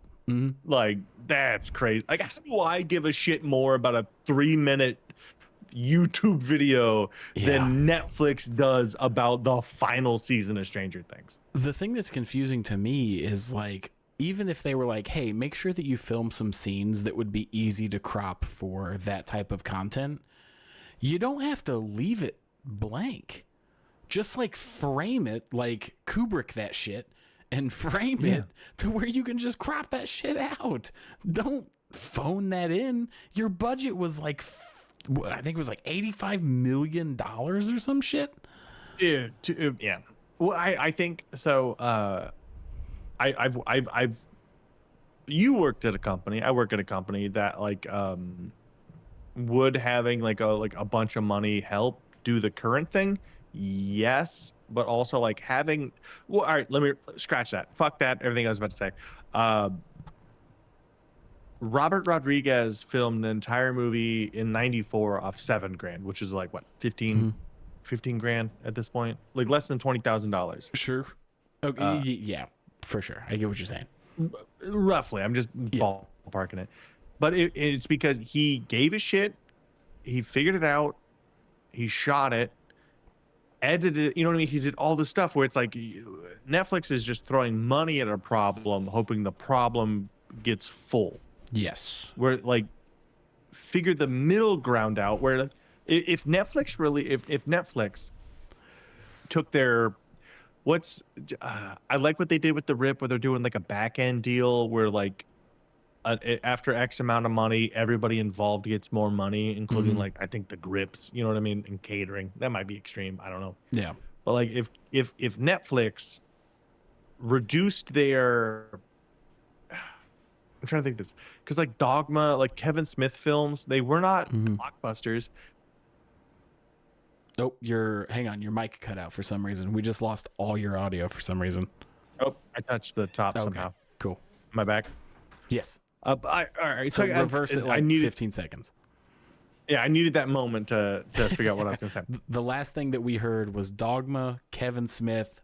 Boo. Oh no. Weinstein got me. Shit. No, but what I'm saying is like Netflix. I think the issue with Netflix is that they're just trying to throw money at a problem, which is never actually really solved anything. What they need to do is Right. take like one of their big budget movies and break it down into, I would say, like 10 medium budget films, right? Yeah. Because like we had all these movies growing up that were hilarious. It's because people cared, like Super Troopers, Dogma, you know what I mean? Like American Pie, I think, is also another one, like where the guy, it was weird, but the guy was scrappy about it. Yeah. But like all these movies that were iconic, they were not made because they were $1 trillion. They were made because somebody goes, I have an idea. Yeah. I think it's worth it. I'm going to figure it out. 100% passion. Money can't replace passion, but passion can be greatly enhanced with money. Yeah. Yeah. But I mean, like, yeah, if yeah. Like, here's the thing. We are very passionate about like making our videos and stuff. We suffer from time and money. If somebody did give us like $5,000 or something to put on a project, the mileage we would get out of that money is astronomically higher than any amount of money that went, no matter what the dollar amount was, went into the final season of Stranger Things. Not saying we would make something better, but the mileage we would get out of the money would be astronomically. Well, it's also like the love put into it too. It's like $5,000 maybe would probably cover some of the catering for an episode of Stranger Things. Oh, right? I don't even think it'd be close. I said some, Yeah. but like, you get the appetizers and Dude. shut the fuck up. Like, well, here's the thing: is like, you and I are making this vending machine short. Mhm. I have thrown personal money in. The Nerd News has thrown money in. Mhm. The guy who's videographing it has thrown money in. right. Like, we all give a shit, and to the extent that like we watched the initial take, which is good enough. Yeah. But watching the initial take, we were like, I don't know, we like watching the initial take, it just made us go, oh, okay, we're not giving this information out. We need to fix that. We needed to add this. Oh my God, what if we did that? Oh, this smoke's too high. We can't see. Like all this, and then like we're either gonna buy another fucking smoke machine. Actually, I'm gonna buy a broken smoke machine off somebody and see if I can fix it. You know what I mean? I Like, was about to say, I think Nerd nobody News is is going to get a smoke machine. After what we did Yeah. with a rental for one day, I was like, we can get a lot of mileage out of a smoke machine. we're seeing what it is. At worst, it's gonna be $300, which is a Which is lot, but fine. like we'll figure it out. Yeah. We'll figure it out. But Also, like, but just the Wolves, pure, you should feel bad about not being able to give us $5,000. If you're not going to give us $5,000, then it could at least be like 1 or 2. I mean, good God. yeah. Hang on. All we need is $18,000. Now $5,000 doesn't sound so bad. Yeah, right. But- yeah.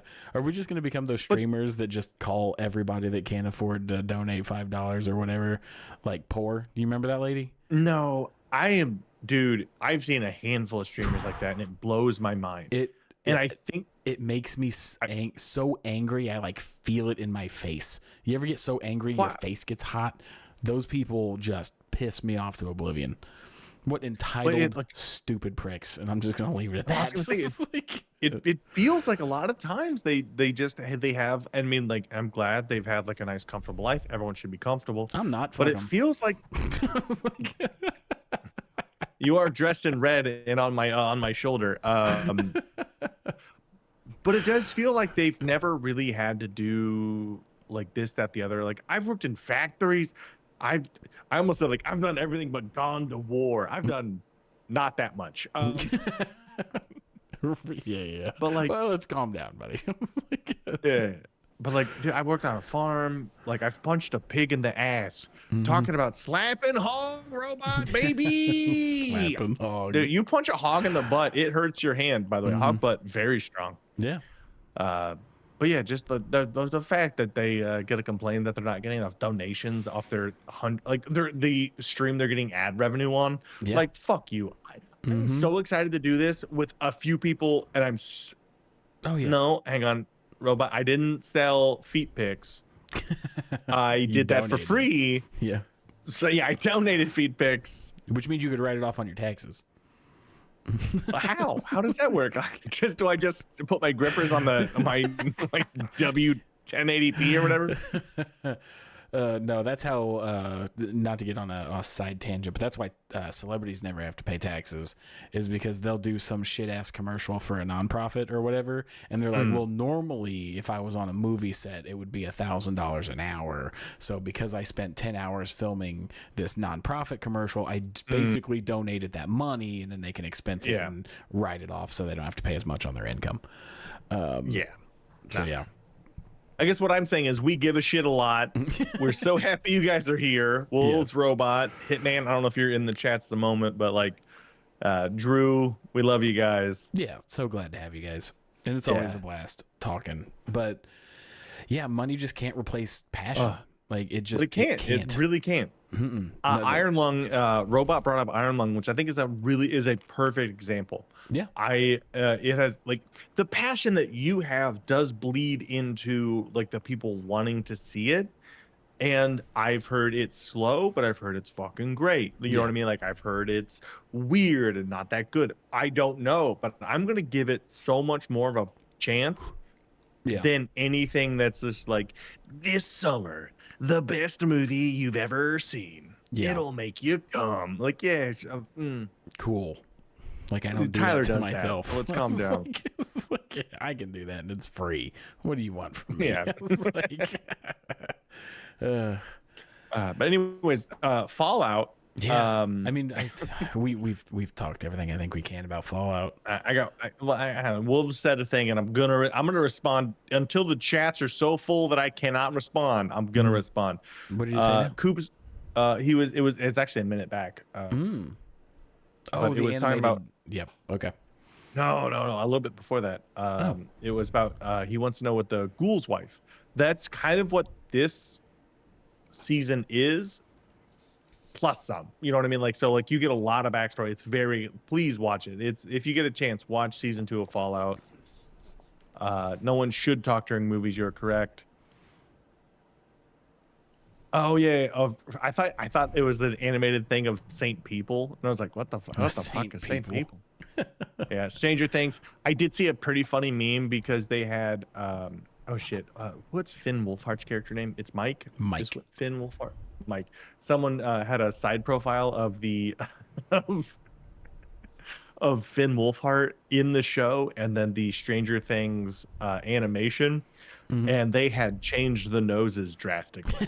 And someone was like, how the fuck do you whitewash a white guy? Like it made me laugh pretty fucking. That's funny. I mean, I'm excited to see. That's a lie. I don't know why I keep lying. I try to keep positive, but like, I'm interested to see what they do with the Stranger Things stories from 1985 or whatever. Yeah. I don't know. But I thought we kind of saw them do that by watching Stranger Things. Yeah, I've hit a point where I will my lukewarm take before I actually see it or form like a full opinion will always be I either think it is or not going to be good, but I hope it's good. Whether it's for me or the fan base, I hope the people who it's supposed to be for enjoy it. That does not mean I'm not going to make fun of it or call it stupid and dumb and shit. But I hope the people that are supposed to like it. I'm hoping that animation is so hard to do and time consuming that it has to take an extra level of care to be good. I'm hoping for that. Yeah. Yeah. Will it be? We'll find out. Yeah. But we are in a pretty good time for animation. The Arcane seasons, the Predator stuff, like we're doing okay. So I think we may be figuring shit out a little bit. Who knows? I hope so. All right, you ready to move on to another thing? Yes, sir. I'm gonna real quick, just because I do want to bring it up, because it's not new to the world, but it's new to me. But it's that Alice in Borderlands. Okay, go on. And this is just gonna be Go on, girl. a Go on, girl. quick little. It does have a live action. I cannot speak to it being good. Brian, friend of the show, one of my best buddies, one of our best buddies, and I love him to death, said that it was good. So it also has like an 8 out of 10 on Internet Movie Database, which is shocking for live action anime stuff. I think you're gonna love it. I've watched some of it. I think you will enjoy it a lot. Yeah, I mean, even if it's half as good as the manga, I'm totally down. So we were talking about this earlier because you were talking about how it's one of those things where it gives you like a certain perspective. Like there are certain perspectives that really just resonate with people. Alice in Borderlands really touches on. So it starts off and it's a group of friends. And I don't believe I said anything in this gives me a certain perspective. No. We were talking about how shows can open up certain perspectives. Okay. Yes. Yes. Okay, all right. Yeah. I thought it sounded like you said this show gave me I was like, I have not watched this. Please don't give me that burden. No. So Alice in Borderlands is about a group of friends who like they're watching a fireworks show. And it's kind of like an isekai before isekai was like everywhere. And they wake up in what looks like Tokyo like 20 years in the future, right? And all of them have a visa that when it expires at midnight, a laser beam shoots from the sky and kills them. And the way that you get more... I would leave that visa at home. I would not leave it in my body. It was up to me. It doesn't matter if it's on your person or not, because it's an internal thing. And the way that you survive is that you play these games, and each game is a playing card. So it's 1 through 10, and then the face cards, and then all the suits. Each suit represents a different style of game. So diamonds is intellect, so it'll be like a puzzle or something. Spade is physical. Club is combination. And hearts is psychological, where you're like pitted mentally. Like it's very fucked up stuff. I love them. So I like how you're extorting our fans in the chat right now. Dang it, shut up. I'm keep going. But so say you and I walked into a game and it was an intellect game and it was like chess or whatever. And it was like a 5 of diamonds. When you beat that game, the number is how many days you've extended your visa. So you have only to 5? Yes. So like a 10 would extend it like 10 days. You know what I mean? But in most of these games, you're competing against other people, which means if you win, they die. They lose. Ooh, okay. I didn't know that. Yeah. So, and especially with the hearts ones, like the hearts ones are the psychological shit where it's like what you do blatantly affects the other people because you're out competing each other in the hearts games. Another issue is that you don't know what the game is until you walk into the room and the screen lights up with the playing card. So it's not like you could predict it. Tyler, can we do a small version of this where it's not like a death thing, but it's just we find a 4th friend, me, you, Brian. Okay. Then somebody else makes 3 games or what? I don't know, 4 games? I don't know. Yeah. And then we step into a room, have to do them. Because I think that'd be very, very fun to do as like a thing. I love it. Yeah. But as the series goes on, a lot of the characters start questioning, like, is there a way out of here? If not, am I just okay existing knowing that my existence is dictated by death? Like, there's no way for me to keep going in this world without actively participating in killing other people. And like the level of appreciation that you have for life, the moment that all of your survival instinct is like at a 10. So like there are characters that after competing in like 3 games, they find out that it goes into like another phase or whatever. They just go, I'm done. I've got 12 days left on my visa. I can't keep doing this. And then it's them experiencing, and it's like the perspective of, it's the age old question of like, if you were told you had 24 hours to live, what would you do with the next day? But it's all these people like grappling with life, knowing that they could extend it, but they won't based on what they believe. It's such a good psychological, like amazing reflection of how humans deal with things. And I think anybody that reads that story can come out the other side of it and it really makes you think of what you appreciate or like what you take for granted. Because like all the characters represent different things, like different bullshit that they had to deal with in the real world that's now just gone. So it's some people that are like, oh my gosh, my job was fucking miserable, but I would do anything right now to have that cup of coffee in the morning. You know? Yeah.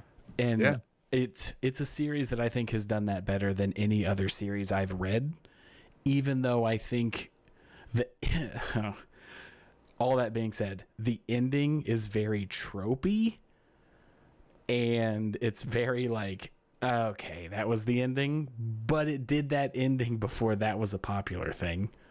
So you just got to keep that in mind. Okay. That is one that is like, when did the series come out? Because that is one thing that a lot of people forget about, like when watching things, is like, oh yeah, somebody had to do it first. Yes. It came out, I think 2004, 2010. Okay. So yeah, 2010. When did it finish, I guess, would be the last one was published in March of 2016. Okay, so still a good long while. Yeah. Yep. So I would highly recommend it to anybody. I don't know if the Netflix one is any good. I've heard it is good. But I've heard it's good. Brian said it's good. I watched Yep. chunks of it. I think it has good martial arts in it. Is there martial arts involved? Not in the manga very much. There's a couple of fights. I'll tell you one thing. Maybe I misunderstood what I was looking for. Oh, there's a character that for 2010, very progressive. Okay. I don't mean it in any disrespectful way. It's a very empowering character for what they were going for, but I'm not sure how much it would be appreciated with 2026 hindsight. Again, but pay attention to the years, you know. If you're looking at it through the lens of 2010, you're like, this male to female transitioning character is one of the most badass, self-sustained, well put together motherfuckers in this whole series, and just wreaks havoc and just rips shit through these games. It's fucking okay. She's fantastic. Like, hell yeah. Quote the Burt Peanut. Hell yeah. Yeah. Is there an omnibus? Wolves asks. An omnibus, maybe. Do you know what that is, though? Yes, no? Like when they're voting on a bill that has like 8 billion things added onto it? No. An omnibus is like a collection of the entire series. Oh, okay. No, I was back in politics. It's the omni, like all. It's like the end all be all. Like This is the whole series. Yeah. I just went to the public library and rented them. Well, you know, some places don't have those anymore. I think it'd be hard pressed to find a place that didn't have a library. You've been in my apartment. I don't have a public library. You absolutely have a public library in Indianapolis, just because you don't know how to look it up. Hang on. No. I didn't say in Indianapolis. I said in my apartment. In your apartment. Yeah, for sure. But there's definitely one I've within opened walking up, distance to you. I have opened up most cupboards and doors here. I yet to find one public library. Not one. Not a single one. Not a single one. Also, hey, I just want to say, I was talking shit to Wolves in the chat, and I just want to say, congratulations on 20 years coming up in May with him and his lady, him and his wife. Congratulations. Yeah, congratulations. And he's a kid. And 3 cars, and I'm assuming 2 testicles. He didn't refute the number of testicles. Yeah. Wolves has got his shit together. Yeah, a lot of people do.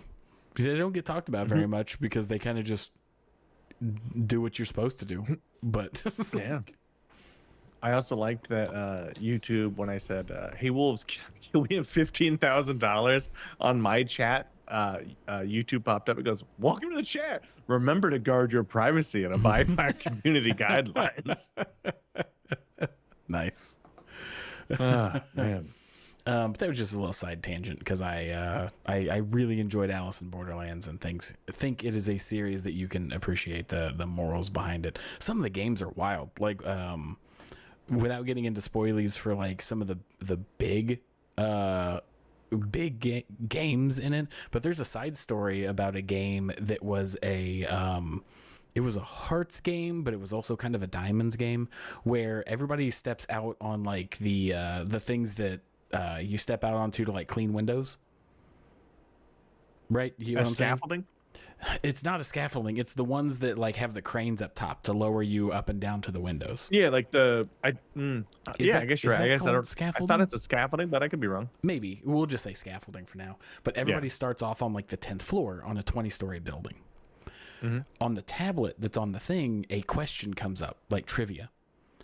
If you get it right, you go up a floor. If you get it wrong, you get electrocuted and go down 2 floors. And you lose when you've made it to the bottom, and it literally has a bomb connected to it and blows up. Here's what I would have done. I would have made it so every time you get the question wrong, you get a little shock and then drop down. Yes. But then the real win is you just get to leave. But the winner, you get to the top, you just get dropped. See, that would be what a shitty. Yeah. But the game masters that were running the thing were watching everybody. And if you and I were competing, and I was like, if they tried to cooperate or whatever, they also had 30 minutes to get to the top floor. So you couldn't just wait it out. But if you and I were playing and it was like, what did Captain America do in 2008? And what boss did he fight or whatever, right? And it was multiple choice. And I knew the answer to it and you didn't. If I tell you the correct answer, we both go up a floor. But if I tell you the wrong answer and make you get it wrong and me get it right, I go up 4 floors. Okay. So everyone it's like, being a dick simulator. Pretty much. Yeah. Yeah. And like just the absolute like mental games of these people literally fighting for their lives. They do. It's so, and that's like one of the lesser games of the series. And so like, what happens when you reach the top? You live. You get your visa extended for, I think that was like a 6 of diamonds or a 6 of hearts, one of the two. Okay, but then you could just have everyone go to the top and everyone's fine. We all work together. It's good. Well, you think that, but there's always some kind of twist where somebody's got to die. If with the rate that the questions were coming in, if everybody just cooperated, nobody would have made it to the top. So at some point, somebody would have had to have deceived another person. Okay, really, you had to be there game. Okay. Yes, yeah. But yeah, very fun. Very fun. We still have 2 more things to talk about tonight. Do you want to talk about Discord's terms of service first, or do you want to talk that about one seems Dungeon Crawler? Let's talk about that one first because the other one is more fun and more of a fluffer nutter. So let's talk about the Discord thing because I think we can really dig in here and because like there's a lot of nuance and I don't like it. So I know we don't like the AI overview, but I'm having a hard time finding an article that breaks it down. Yeah. Well, it's going to be their terms of service, which is just abysmal to read. But essentially, Discord is going to be requiring people to upload their ID, government ID. Which I might be getting bad information. It sounds like that's kind of like it. Otherwise, you get dropped down into a teen account, which like is automatically. Because then all the weird people are just going to be stuck with the teens. Like they're literally force feeding teens to pedophiles at this point. It's not a good look. I didn't even think about that. But yeah, that is an absolute backwards way to try to solve the problem. Yeah. Which my brain works. Oh, hey, Wolves, have a good night, man. Yeah, have a good night. Thanks for dropping by. Excited to see you in the next one. Yeah. But yeah, my brain's conspiracy bound where it's like, oh, they want to do that to sell your information or map your face or, you know what I mean? Like there's like some untoward reason. Hey, guess what? It was worse that they're doing it. They're going to have people just sift themselves out of the... Yeah. No, they're doing the Roblox strategy of like speed running predators. Yeah. But I don't know how much there is to necessarily talk about because it seems like a pretty cut and dry thing where here's maybe the discussion. Maybe the discussion is a more broad discussion on internet anonymity. Because I fully understand the argument for both. And to me, it's picking which side I think has less negative. I think both of them have big negatives. Which one has more negatives? You know what I mean? Like, there's the argument that the more anonymity there is, the more like hate that gets spread online. It's way easier for you to spread misinformation because your name's not tied to it. I understand those arguments, right? Like, I'm not going to sit here and pretend like it's not easier for people that do that hateful shit to do it because it doesn't connect back to the place that they're employed. You know what I mean? Yeah. No, I definitely hear you on that.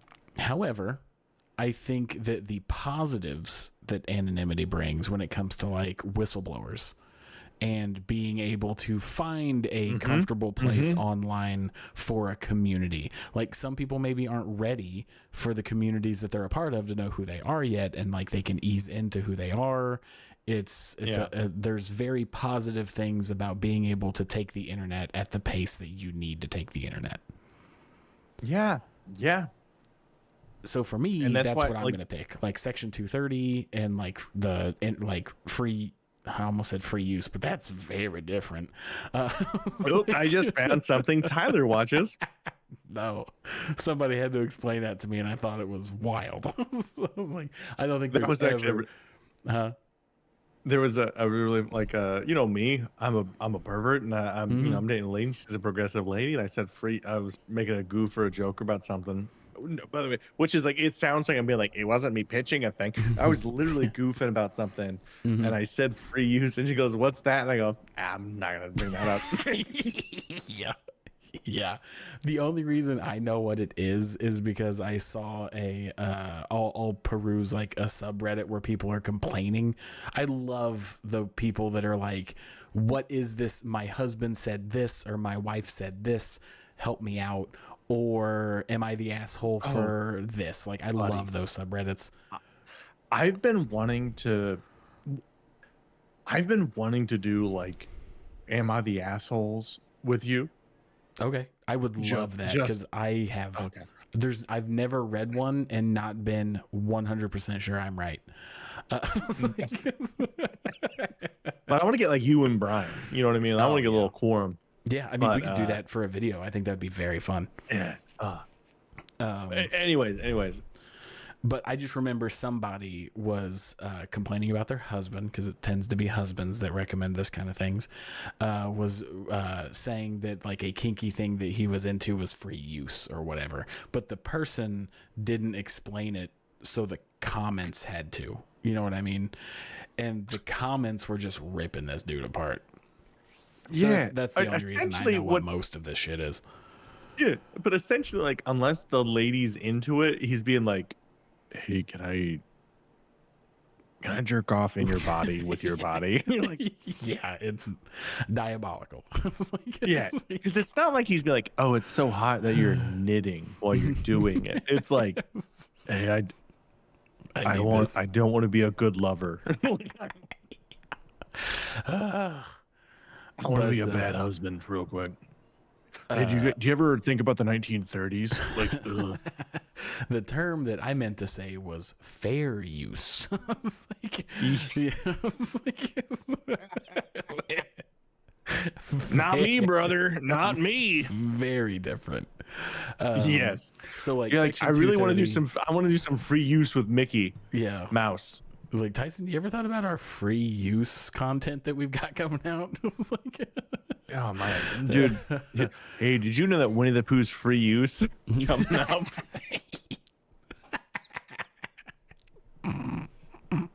always has been with the lights off. But so like, yeah, Section 230 stuff when it comes to like fair use and anonymity, I think is incredibly important. There was an actor recently, I cannot remember his name. He was this is a little out there, but in The Dark Knight Rises, he's Robin, the one that finds the Batcave at the end of the movie. Joseph Gordon-Levitt. Yes, he just did this big speech about why 230 needs reformed and stuff like that, and I'm like, no, because his whole argument was that all that stuff leads to online hate and hate groups and everything like that. And it's like, I get it. I completely understand the argument. I know where you're coming from, but I think the moment that you start putting a chokehold on what people can do on the internet, you're getting real un-First Amendment-y, and I'm very against that. Yeah, I think we're missing a weird middle ground that I think I think all sides can agree. Oh, hang on. I think all sides that aren't scummy can agree on. Uh-oh. Like, I think that you can have all the free speech, I almost said fair use as you want. All the free speeches you want. All the free use everywhere. I'm a free use. I'm a free use the shit out of you. But I think, here's the thing, and I mean this very literally, that once you say some shit that's like Nazi propaganda or hate speech in a very hate speech way, that a fist punches you in the nuts or face. You know what I mean? Like, okay. I think just a physical, and it's not a upvote downvote thing. I think it's just well, that's some Nazi shit, right? Yeah. Okay. Nope, send the fist goes. You know what I mean? You don't have to clock in with an ID. You get to do whatever you want, but also you get punched in the fucking face. Okay. All right. Yeah, I get that. I was thinking on like from a legitimate internet standpoint, I think that more responsibility needs to be held on. Don't stifle creativity. Don't stifle technology. No, I'm not stifling it. I'm just saying that I thought you were actually going to go into what a lot of people think, and that's just that more responsibility needs held to the platforms, but not as in taking away 230, but forcing sites to claim whether they are a platform or a publisher. Because that's what gets places in trouble, is that Facebook or Twitter or all that will say that they're a platform, but they still censor content, which would make them a publisher, and then they get into these weird legal battles. I think it sounds a bit extreme, but I think you got to shit or get off the pot, whether you're a platform or a publisher, and be very clear with what you want on your platform or publishment. I don't even know what the word I'm trying to say is, but you get what I'm saying. Yeah, well, I do, because it feels like we're getting into essentially, they always say history repeats itself, like early bulletin board days. Like, I'm a bit older than you, that I remember like 4chan didn't always be a cesspool, and then it became a cesspool, right? Like it's a thing of like, you kind of need to declare intent. Yes. And I think if places did better, we would get way less extremism by platform, because it's like, do you have opinions that you want to say at Thanksgiving to the world because you're that uncle? Then you go to X. Or are Kick. You like X, yeah. I thought you meant you're gonna say X as like an example. No, you literally mean X though. X, that's very fun. No, or Twitter, I don't know, people go back and forth on it, and it's exhausting.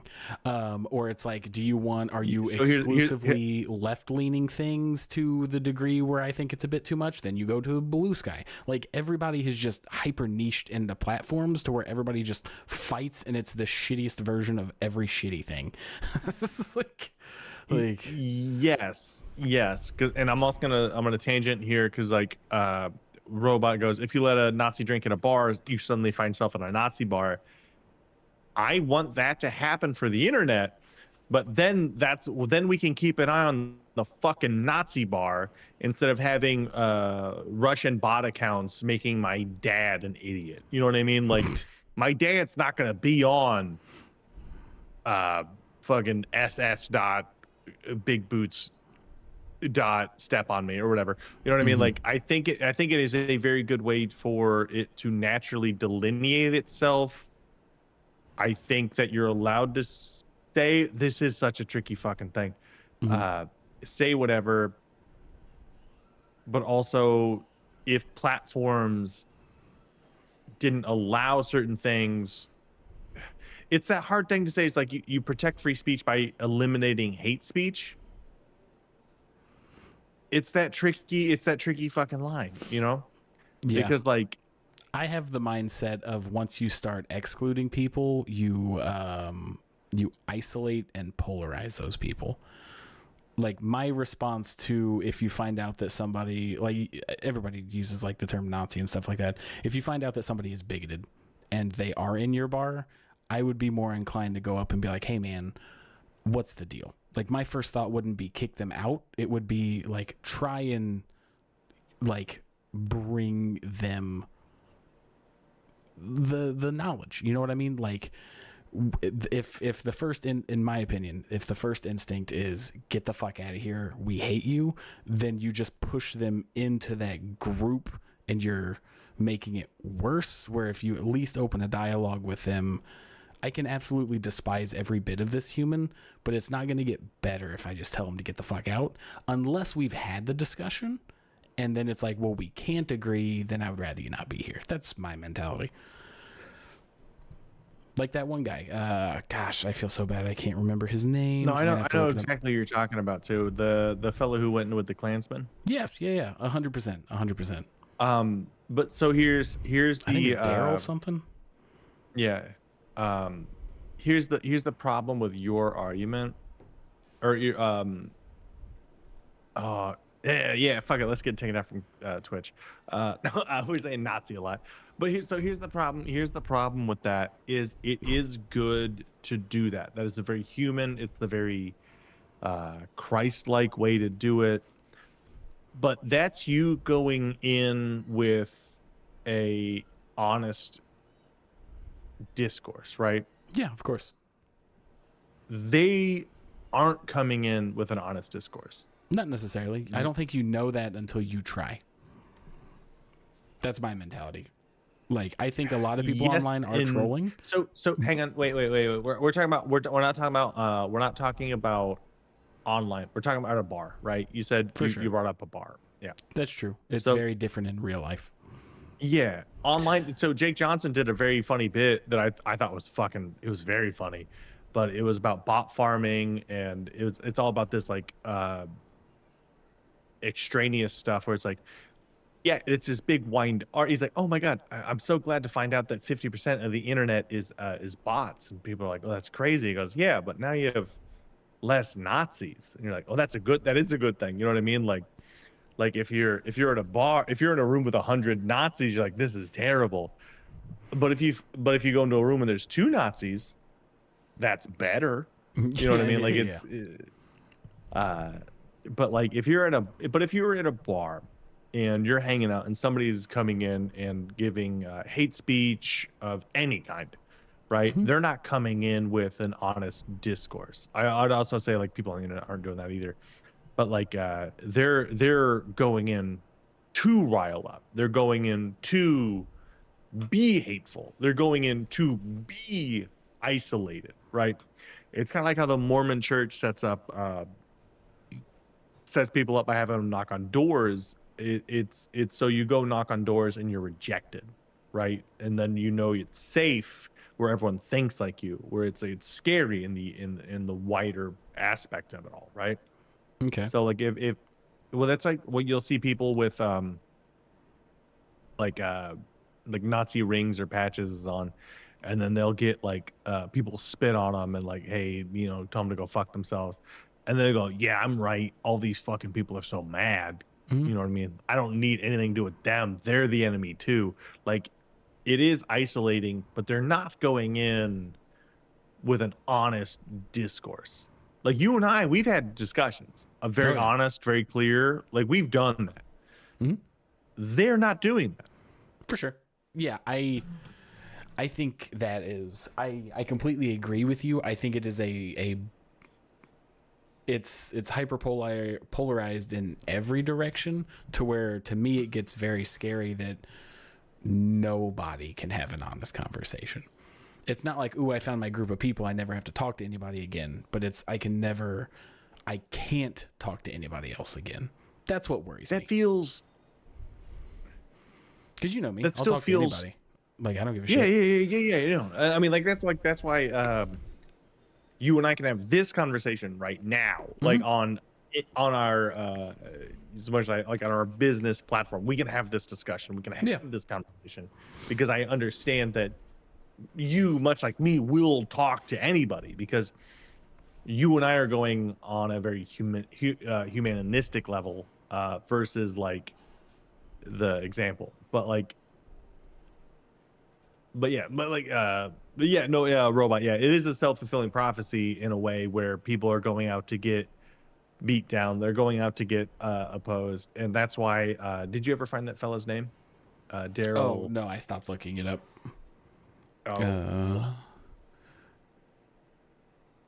Guy that converted. Daryl Dixon. Is it really Daryl Dixon? No. Okay, I was like, that's the a Walking fucking Dead joke. guy. Yeah. Like, He made a lot of zombies. That's what I'm finding out. But that's the Daryl real Davis. Daryl Davis. was it? Dude, Daryl Davis. I'll raise my Jake Rubel glass to him because And my that man, bottle of water. that man is a hero. Oh, Jake's upside down. Yeah. In the truest sense of the word, where he is going out and he is disarming so many people by friendship, because a lot of racism isn't people opening a book and going, you know what? No, it's fear of the unknown. People are it's fear of afraid the what they don't unknown. know. Wait, oh, man, are we doing this conversation? Shit. All right. We can. That's, Yeah. I love these conversations. Tyson's not the biggest fan. Well, I would like our channel to be more entertaining because I don't feel that I have the background for it. Like I don't have a. Yeah, I don't think anybody has the background for it. That's me. It's like we're all just people trying to make it to the grave. Yeah, It's I'll just talk like, about this. I'll talk it's- about this forever. I love to talk. I would love to talk about this, but like, oh no, robot, no, you're fine. This is all of our car rides to any show we do.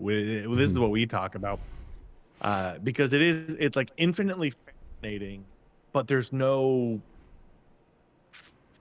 Yeah, we're not final solving shit point. tonight. Yeah, we're not solving No. anything, which that's the thing that frustrates me. Is like I want to do good, I want to help, and it's just like we can't. And like, yeah, hey, we're about to go drive and talk about being fucking two chubby cherubs in a Wild West town for this D&D show. Like that's not. Yeah. Meantime, we're gonna go solve some world problems. For sure. But like, it also drives so many people away that I don't want to isolate people. But also, I don't want fucking Nazis here. Like look at this haircut. I don't need to open that fucking. I've got the mentality that even if one person sees this, that it changes their perspective and is like, yeah, I should hear out more things. Then it's worth it in my book. That's kind of where I'm at. Just I don't know. Yeah. I get Well, so I'm also like this. worried at online discourse nowadays. I'm just like, guys, can we please just chill out? Like somebody de-escalate this. Fucking anybody. I'm getting so worried. It's like, What my community car rides. By the way, Robot also does comedy. nice. Is it the Rascal Flatts version? Is there anybody that votes for the Rascal Flatts version? That was the first version I heard because of the Cars movie. So I'm very passionate about the Rascal Flatts version of Life is a Highway. It's good to have passion. Sometimes they're wrong. But oh man, but no, for real, like I agree with you where there is a theory of the theory is like anytime like an online argument or like a conversation, like it can only exist at its lowest point. Correct, yeah. Because it's not like you're anchored there the whole time, right? You're not feeling the escalation, de-escalation. You're popping in to get to say the thing, and it can only exist at like, oh, well, they're being petty. I'm going to be petty. Right. I'm guilty of it. It's some of my favorite thing to do. It's be a catty little bitch.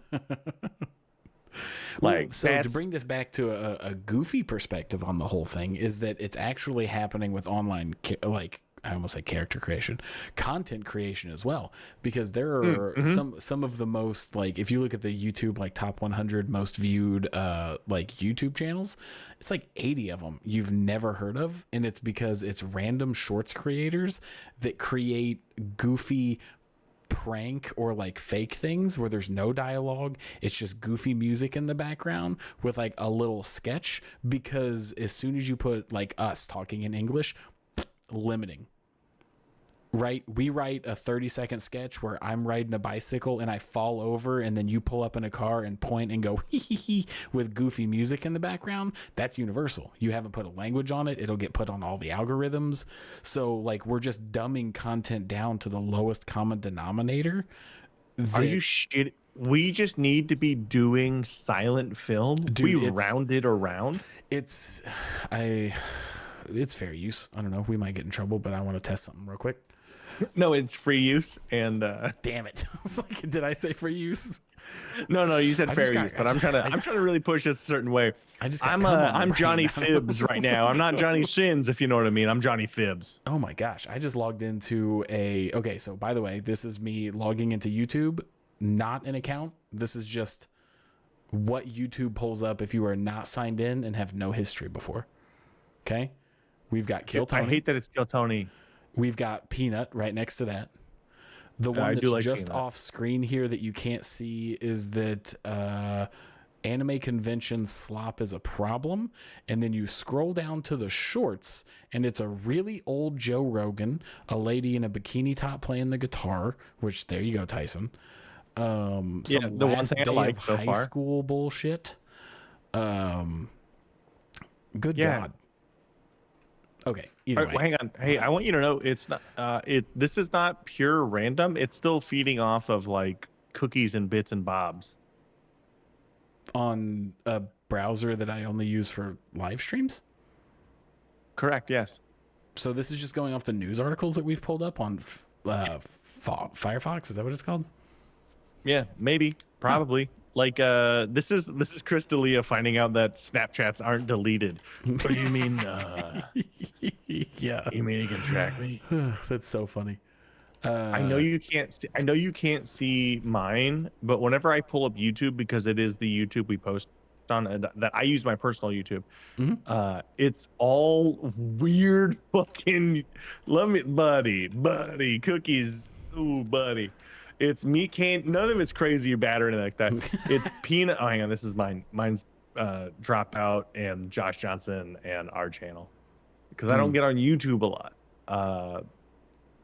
Our YouTube, of course, I'm not going to find it right now, but yeah, I use our Nerd News channel to watch all of my content, and it's if you threw a dart at a dartboard, you couldn't hit it. It's all over the place. Yeah, I think I dissuaded it a little bit because I was doing some work on this YouTube, but I'm gonna go ahead and throw the amount of just pure AI thumbnails. Oh, it's so upsetting. Yeah. Oh, you're gonna throw that up there for me to look at? Yeah, you can peep it. You know what I mean? Like, but it's also like the weirdly like apolitical. That's really right wing. Whatever. That's a discussion we can have later. But you're saying that one of mine was right wing? Oh, the halftime show all your discussion. Stuff, Well, no, it's a lot of the stuff that's like, I'm just apolitical, but you're like, You're not. you're not. Yeah, you're not. But it's been a lot of Meat Canyon lately. Been watching quite a bit of Meat Canyon. Big fan of him. But I don't think I'm going to be able to find it on YouTube real quick. But yeah, it's so much of it's so much of that shit where it's just dialogue free. It all started when prank channels became a thing, where it looks like somebody was like sitting, they walk into like a portalette or whatever, and then they build up like the little box around it to where it looks like when they walk out of the portalette they're walking into like a business meeting. Yeah, brilliant. Yeah. Amazing. No notes. Universal. You're right. When you said Universal, I thought, no, Yeah. you mean so good. Yeah. Yeah. So just stuff like that. Are you ready to move on to our final topic? Yeah, we should do, Tyler, we should do one where we have no words, and it's just like the... Just the royalty-free goofy music. Yeah. And just one of us is riding a bike or something. It's all...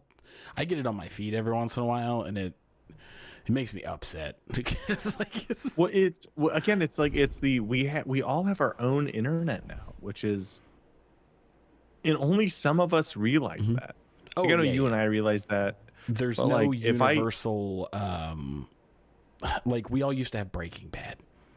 There was like, you could go into work and everybody in the workplace was like, did you see that episode of we don't have like a unified culture, and not from a political standpoint, but we're not all watching the same show anymore. Like, no, I think, we're not watching the same Game show. of Thrones was the last unicultural thing. Stranger Things, but that shit the bed, so I think a lot of people fell off. Like, Yeah. But you know what can bring us back? Is Dungeon Crawler Carl. Dungeon Crawler Carl. Yeah. I don't know. Like, what do you know about Dungeon Crawler? Nothing. I know nothing at all other than the videos I've seen of you where you're talking about like goblins and meth and stuff. Yeah, it's I'm assuming it's comedy writing. it is. So it's comedy writing, but it's also like very heartfelt, and like I'm kind of taking the piss, as the Brits would say. Okay. Whereas I'm only kind of pointing out the ridiculousness of it, but it's like a very human thing. It's, you know how anime just became popular in America like a couple years ago? To the extent that it is, yes. To the extent that it is, yeah. hyper popular, yeah. Yeah. Well, so it's lit RPG, which is like if you were reading a book about a character that was in World of Warcraft but knew they were in a game, right? It's like solo leveling. Okay. Yeah, solo leveling in the book. Mm-hmm. Like they know they're in a game, or they know that they're in like a book. No, like, no. Are they breaking the fourth wall like Deadpool type stuff? Is that what you mean? No. They know they know they're in a game, but I'm on my second re-listen of the series, but like, yeah, there's some, like, he did a weird thing what I haven't paid attention to, and he was like, I know he addressed the listener, because I know you don't want to hear anything of this. I'm like, oh, hang on, what the fuck was that? Shit. But it's all about this guy named Carl, who's like he's like a big, tall, handsome guy, but he's like 6'4". And we were talking about what, Michael Richardson? That's Kramer. The Blue Mountain State guy. Yeah, Blue Mountain State. He would be a phenomenal Carl for this. Okay. Because what happens is Carl one day is this former National Guardsman, so he's like he's not like Jack Reacher, right? He's just a guy who just happens to have a thing where he works out a little bit more. He's a tall guy, you know. One night his cat jumps out the window, he has to go get his cat, and while he's outside getting his cat, all of the buildings and anything with a roof just collapses into the earth. And it's Seattle, so it's cold, so it's like all of a sudden, and that's so fast, it's like 10 pages, like you're fucking in. Right. Okay. And then you go, and then like these caves open up, and you go in, and there's a big message from the AI. So it's this like really compelling very fast-paced lit RPG that isn't from, and I think this is part of the reason it's a success here in America, is it's not from a like a Japanese artist, or it's not from a, you know what I mean, it's from a very American. Look at this guy, that Matt Denneman. Look at that guy. He's a husky 50-year-old. Hell yeah. And he's just like, I like games. These are the things I like about games. But he also has so much like human heart and weird a weird sense of humor, where like if he has an idea, it feels like he doesn't let any idea slow him down, right? Like if you and I are working on something, we go, okay, but yeah, but what about this? Okay, what if it's that? He goes, oh, and there's clowns now. Fuck yeah, how do we get clowns in there? Let's go. Da da da. Like it's the best version of like free writing or coked up writing like you can get, because it's very ridiculous. But it's also has such an undertone of heart, like this well-meaning humanistic character who cares a lot. Like the cat, he likes his cat like he likes cat, like most people like cats, like at a distance, but you get to know one, you love the cat, right? I've said nothing because it's such a good series. I don't want anyone not to listen to it. But No, for sure. It's like, it's also so well written, and it's so full of ridiculousness that like I want people to enjoy it. Like, Yeah, for sure. I was waiting on you to land the plane. I was like, oh no, I was trying to not necessarily land it, because it's still ongoing. I have a lot of concerns about the popularity spike, but we can get back to that. okay. Yeah, so it's a lit RPG. Essentially, this fella gets not isekai'd, but he walks through the door. He's now in a He Narnia'd. D&D style. Yeah, he Narnia'd, but the whole world got Narnia'd, and so he's in this D&D world now, where he's just a guy who has to like get character levels and classes and whatnot, much like solo leveling, you know, or other lit RPG stuff. But the way it's done is very irreverent. It's very fun. It's very funny. Younger kids say it's full of millennial cringe, which to that I say, doggo, go fuck yourself. Millennial cringe is something that drives me nuts. It's like, Well, 'cause that's where Disney it adults just stemmed from. It's like, we gotta chill. wait, hang on. What did you say? I said that's where Disney adults kind of came from. Millennial cringe is basically like we were the first generation to grow up entirely on the internet for the most part. And a lot of that, what the original internet went viral, is still happening to us. Yes. So it's the very early YouTube, like Jenna Marbles type stuff, where it's the really big exaggerated faces, or like the not middle-aged, but like women in their 30s that are doing like the weird Disney soundtracks in the background and making their eyes do crazy shit. And it's like, fucking hell. Okay, I see what you're saying. Yes. Yeah, I mean, it just seems like it has like not dated references, but references that would be fit for 30-year-olds, right? Like it's a book not written for tweens, so of course like tweens are like, this is fucking stupid.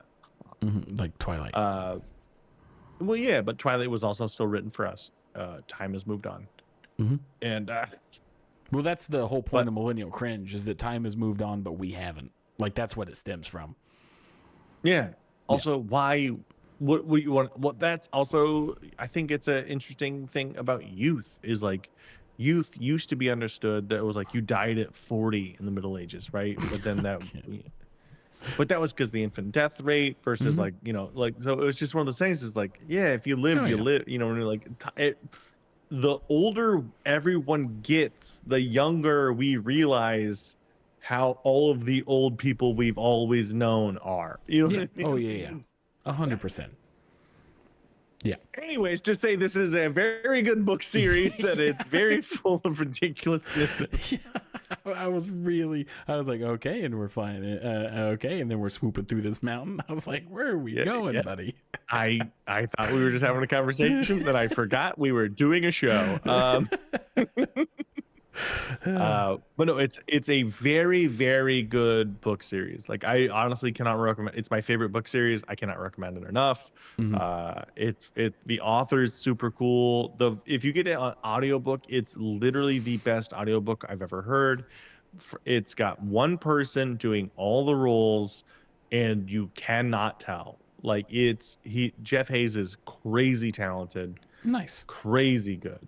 Matt Denneman is a phenomenal writer. He actually released a book that came out, I think today or tomorrow, called Operation Bounce House. Between releasing the 8th book, which is out in May, right? Like he's one of those motherfuckers that like writing. He likes writing. He likes stories. Uh, he likes getting dark, which is a bit of a worry because he did a book called, not a worry in a bad way, but like he did a book called Kaiju Battlefield Surgeon. Okay, that sounds That's awesome. You should read it. It's lit RPG. Dark. It apparently gets real dark. I need to finish it, but Okay. it starts with a guy that's like, I'm here to do a job. I'm gonna paint a mural. And they're like, yeah, paint a mural in my essentially like meta base or whatever. And he goes, okay. And he goes to paint the mural in the meta base, and he goes, kind of locked in here. That's kind of where it starts. Okay. The book starts. Carl is much more lighthearted, very fun, very good. But it's gotten a webtoon. It's gotten a lot of attention. Amazon picked it up, which again, the books are fantastic. I don't think he's gonna suffer from the George R.R. Martin style of. We're still waiting on that other Game of Thrones book, right? I probably. Yeah. I've told you my theory, right? Where he's probably got them all written, but he's waiting to die because he doesn't want to get the criticism. Maybe that's a solid plan. I like George R.R. Martin a lot. I don't care about Game of Thrones. I know that might be weird, but is it because he spends pages and pages on food? No, I didn't even know that. I tried to read the first one and I just couldn't get through it. But it's like I don't think I don't like Harry Potter either. Yeah, Harry Potter was fine. I read it when I was a kid, and I stopped at book 5. No, I don't even know which one. Maybe I don't like Harry Potter. Yeah. Yes. But I don't think Matt Denneman's going to suffer from that because, like, through his discourse, it's been like, I love writing it. I feel anxious if I don't get the story out. Where George R.R. Martin feels like he got sucked into fandom, which is what maybe he always wanted, which I get it. Yeah, he's also kind of stuck up his own ass on a lot of stuff, which is a bummer. Yeah. He's one of them that's well, because of my success, I'm clearly the authority on this. And it's like, okay, any interview that I've seen him in, I'm like, damn, dude, for as much as I like your stuff, I just got to make sure I know as little about you as possible. Yeah. Which, I mean, like, Matt Denneman, I literally made a video where I was like, if you describe the plot of Dungeon Crawler Carl, you sound like a toddler making it up as you go. Mm-hmm. And then I did an example of it, and it did well. And it did so well that he commented and was like, yeah, I basically am a toddler making it up as I go. Mm-hmm. You know what I mean? He shared and reposted it. The repost makes me go, fuck yeah, that dude actually liked that shit. It wasn't just like a weird, like, I'm humble too. Yeah. But like, that's why I'm not worried about Dungeon Crawler Carl, but it opens up into this crazy, weird, big world. Here's where I start to get worried though. Mm-hmm.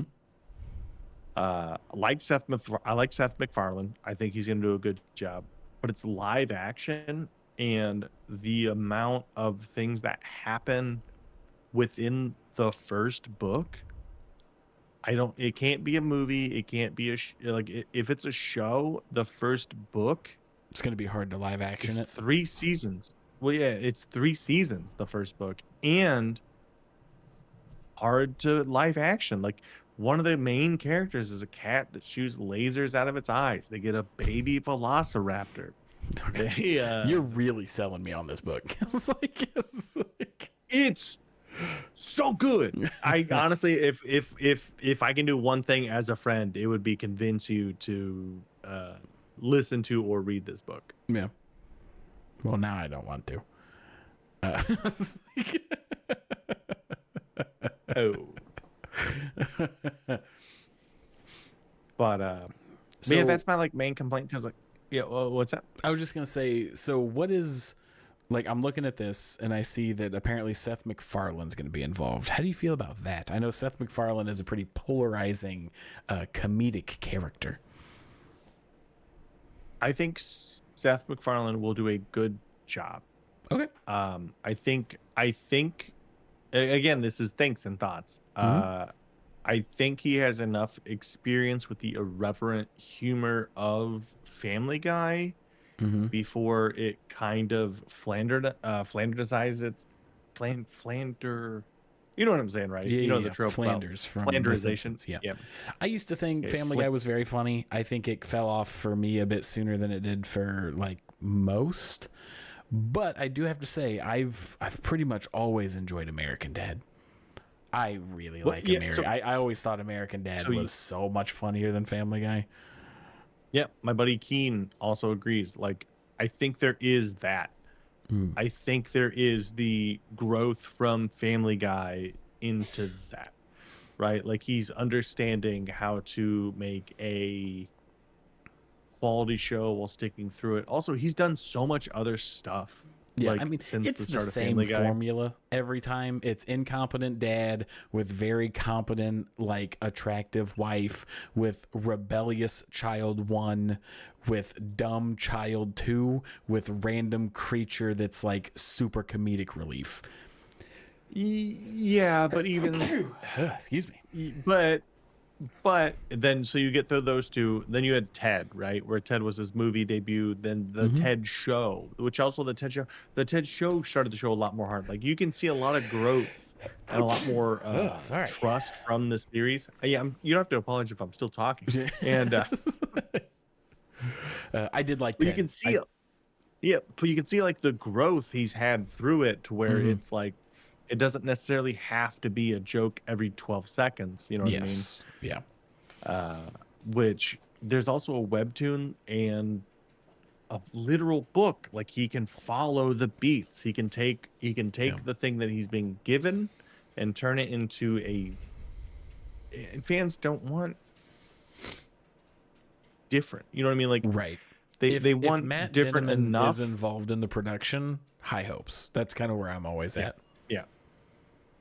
But this was kind of announced today. Like I think Fuzzy Door or like whatever their parent company bought the rights a couple of years ago. They did the thing where they buy the rights and then they can hold it. They're like, oh, we see potential, bought the rights, and then Amazon was like, we want your distribution rights, which increased it, and then so now and he's just attached. Like he's not the director, he's not the writer. Yeah, you know what I mean. Like hopefully it's good, but it does come down to all the things I just mentioned, like the writer, the director, the producers. If it should be given to, honestly, it should be given to a fan who has $12,000. Exactly. Kind of. Tyson, do you have $12,000? I will fucking find it, dude. Yeah. It'll all be this. It'll be like how Ronald McDonald or Ray whatever was selling milkshake machines. I'll go knock door to door. Yeah. Right on. Well, I'm glad that this is happening. I definitely need to find a way to either listen or read this series. I know a guy. Yeah. Yeah, I can get it on audiobook, no problem. I just got to remember to do it. Yeah. No, it's I know you and you have a credit card, so that's the guy I know. I do have a credit card. I'm very smart with that credit card. Don't you blaspheme my financials. I'm very proud of those. I spent 30 years getting that shit tight. Tight. We can book in this with another story time. I found out my ex-girlfriend from 10 years ago was still using my AT&T account that I had not been paying on. Yeah. Yeah. The last bill, she just said nah, and then so I was like, "There's $190 floating." And I'm like, "I'll pay the 190, but just can you send me a bill so I can try to if I can get it back from her?" That's crazy. Oh, you ended up paying it? No, not yet. I'm waiting for the bill to show up. Gotcha. Nice. Yeah. But yeah, well, anything else before we hop off for the night? No. Oh, I'm gonna and- spend the last 14 minutes singing Ave Maria till we hit our 10 o'clock. But, Good night, everybody. Yeah, but we did make it to 10. Normally, our news only makes it about 2 hours. Oh, I bullshitted a lot. Yeah, no, I think it was good. I thought this was a great Yeah. episode. You'll have to let me know what the I created a lot of clips. I don't know if hang on, I'm on my page. I don't know if they posted or not. The other funny thing is I think your page can only hold a certain amount of clips. So I wonder if it got to the point where it was just getting rid of the old ones. It's all new to me. It was something I set up yesterday at like 12:30 at night as I was discovering Twitch features. Well, you have clips. But we do have clips. So thank you everybody so much for watching. We're going to hop off for the night and we will be back Thursday because we've got the rabbit tomorrow. We're not free Wednesday, but we've got a Thursday and a Friday potential mystery stream. And then I'll be on Sunday. And then Tyson will be on Sunday. So thank you all so much and have a wonderful night. Bye, everybody. Bye.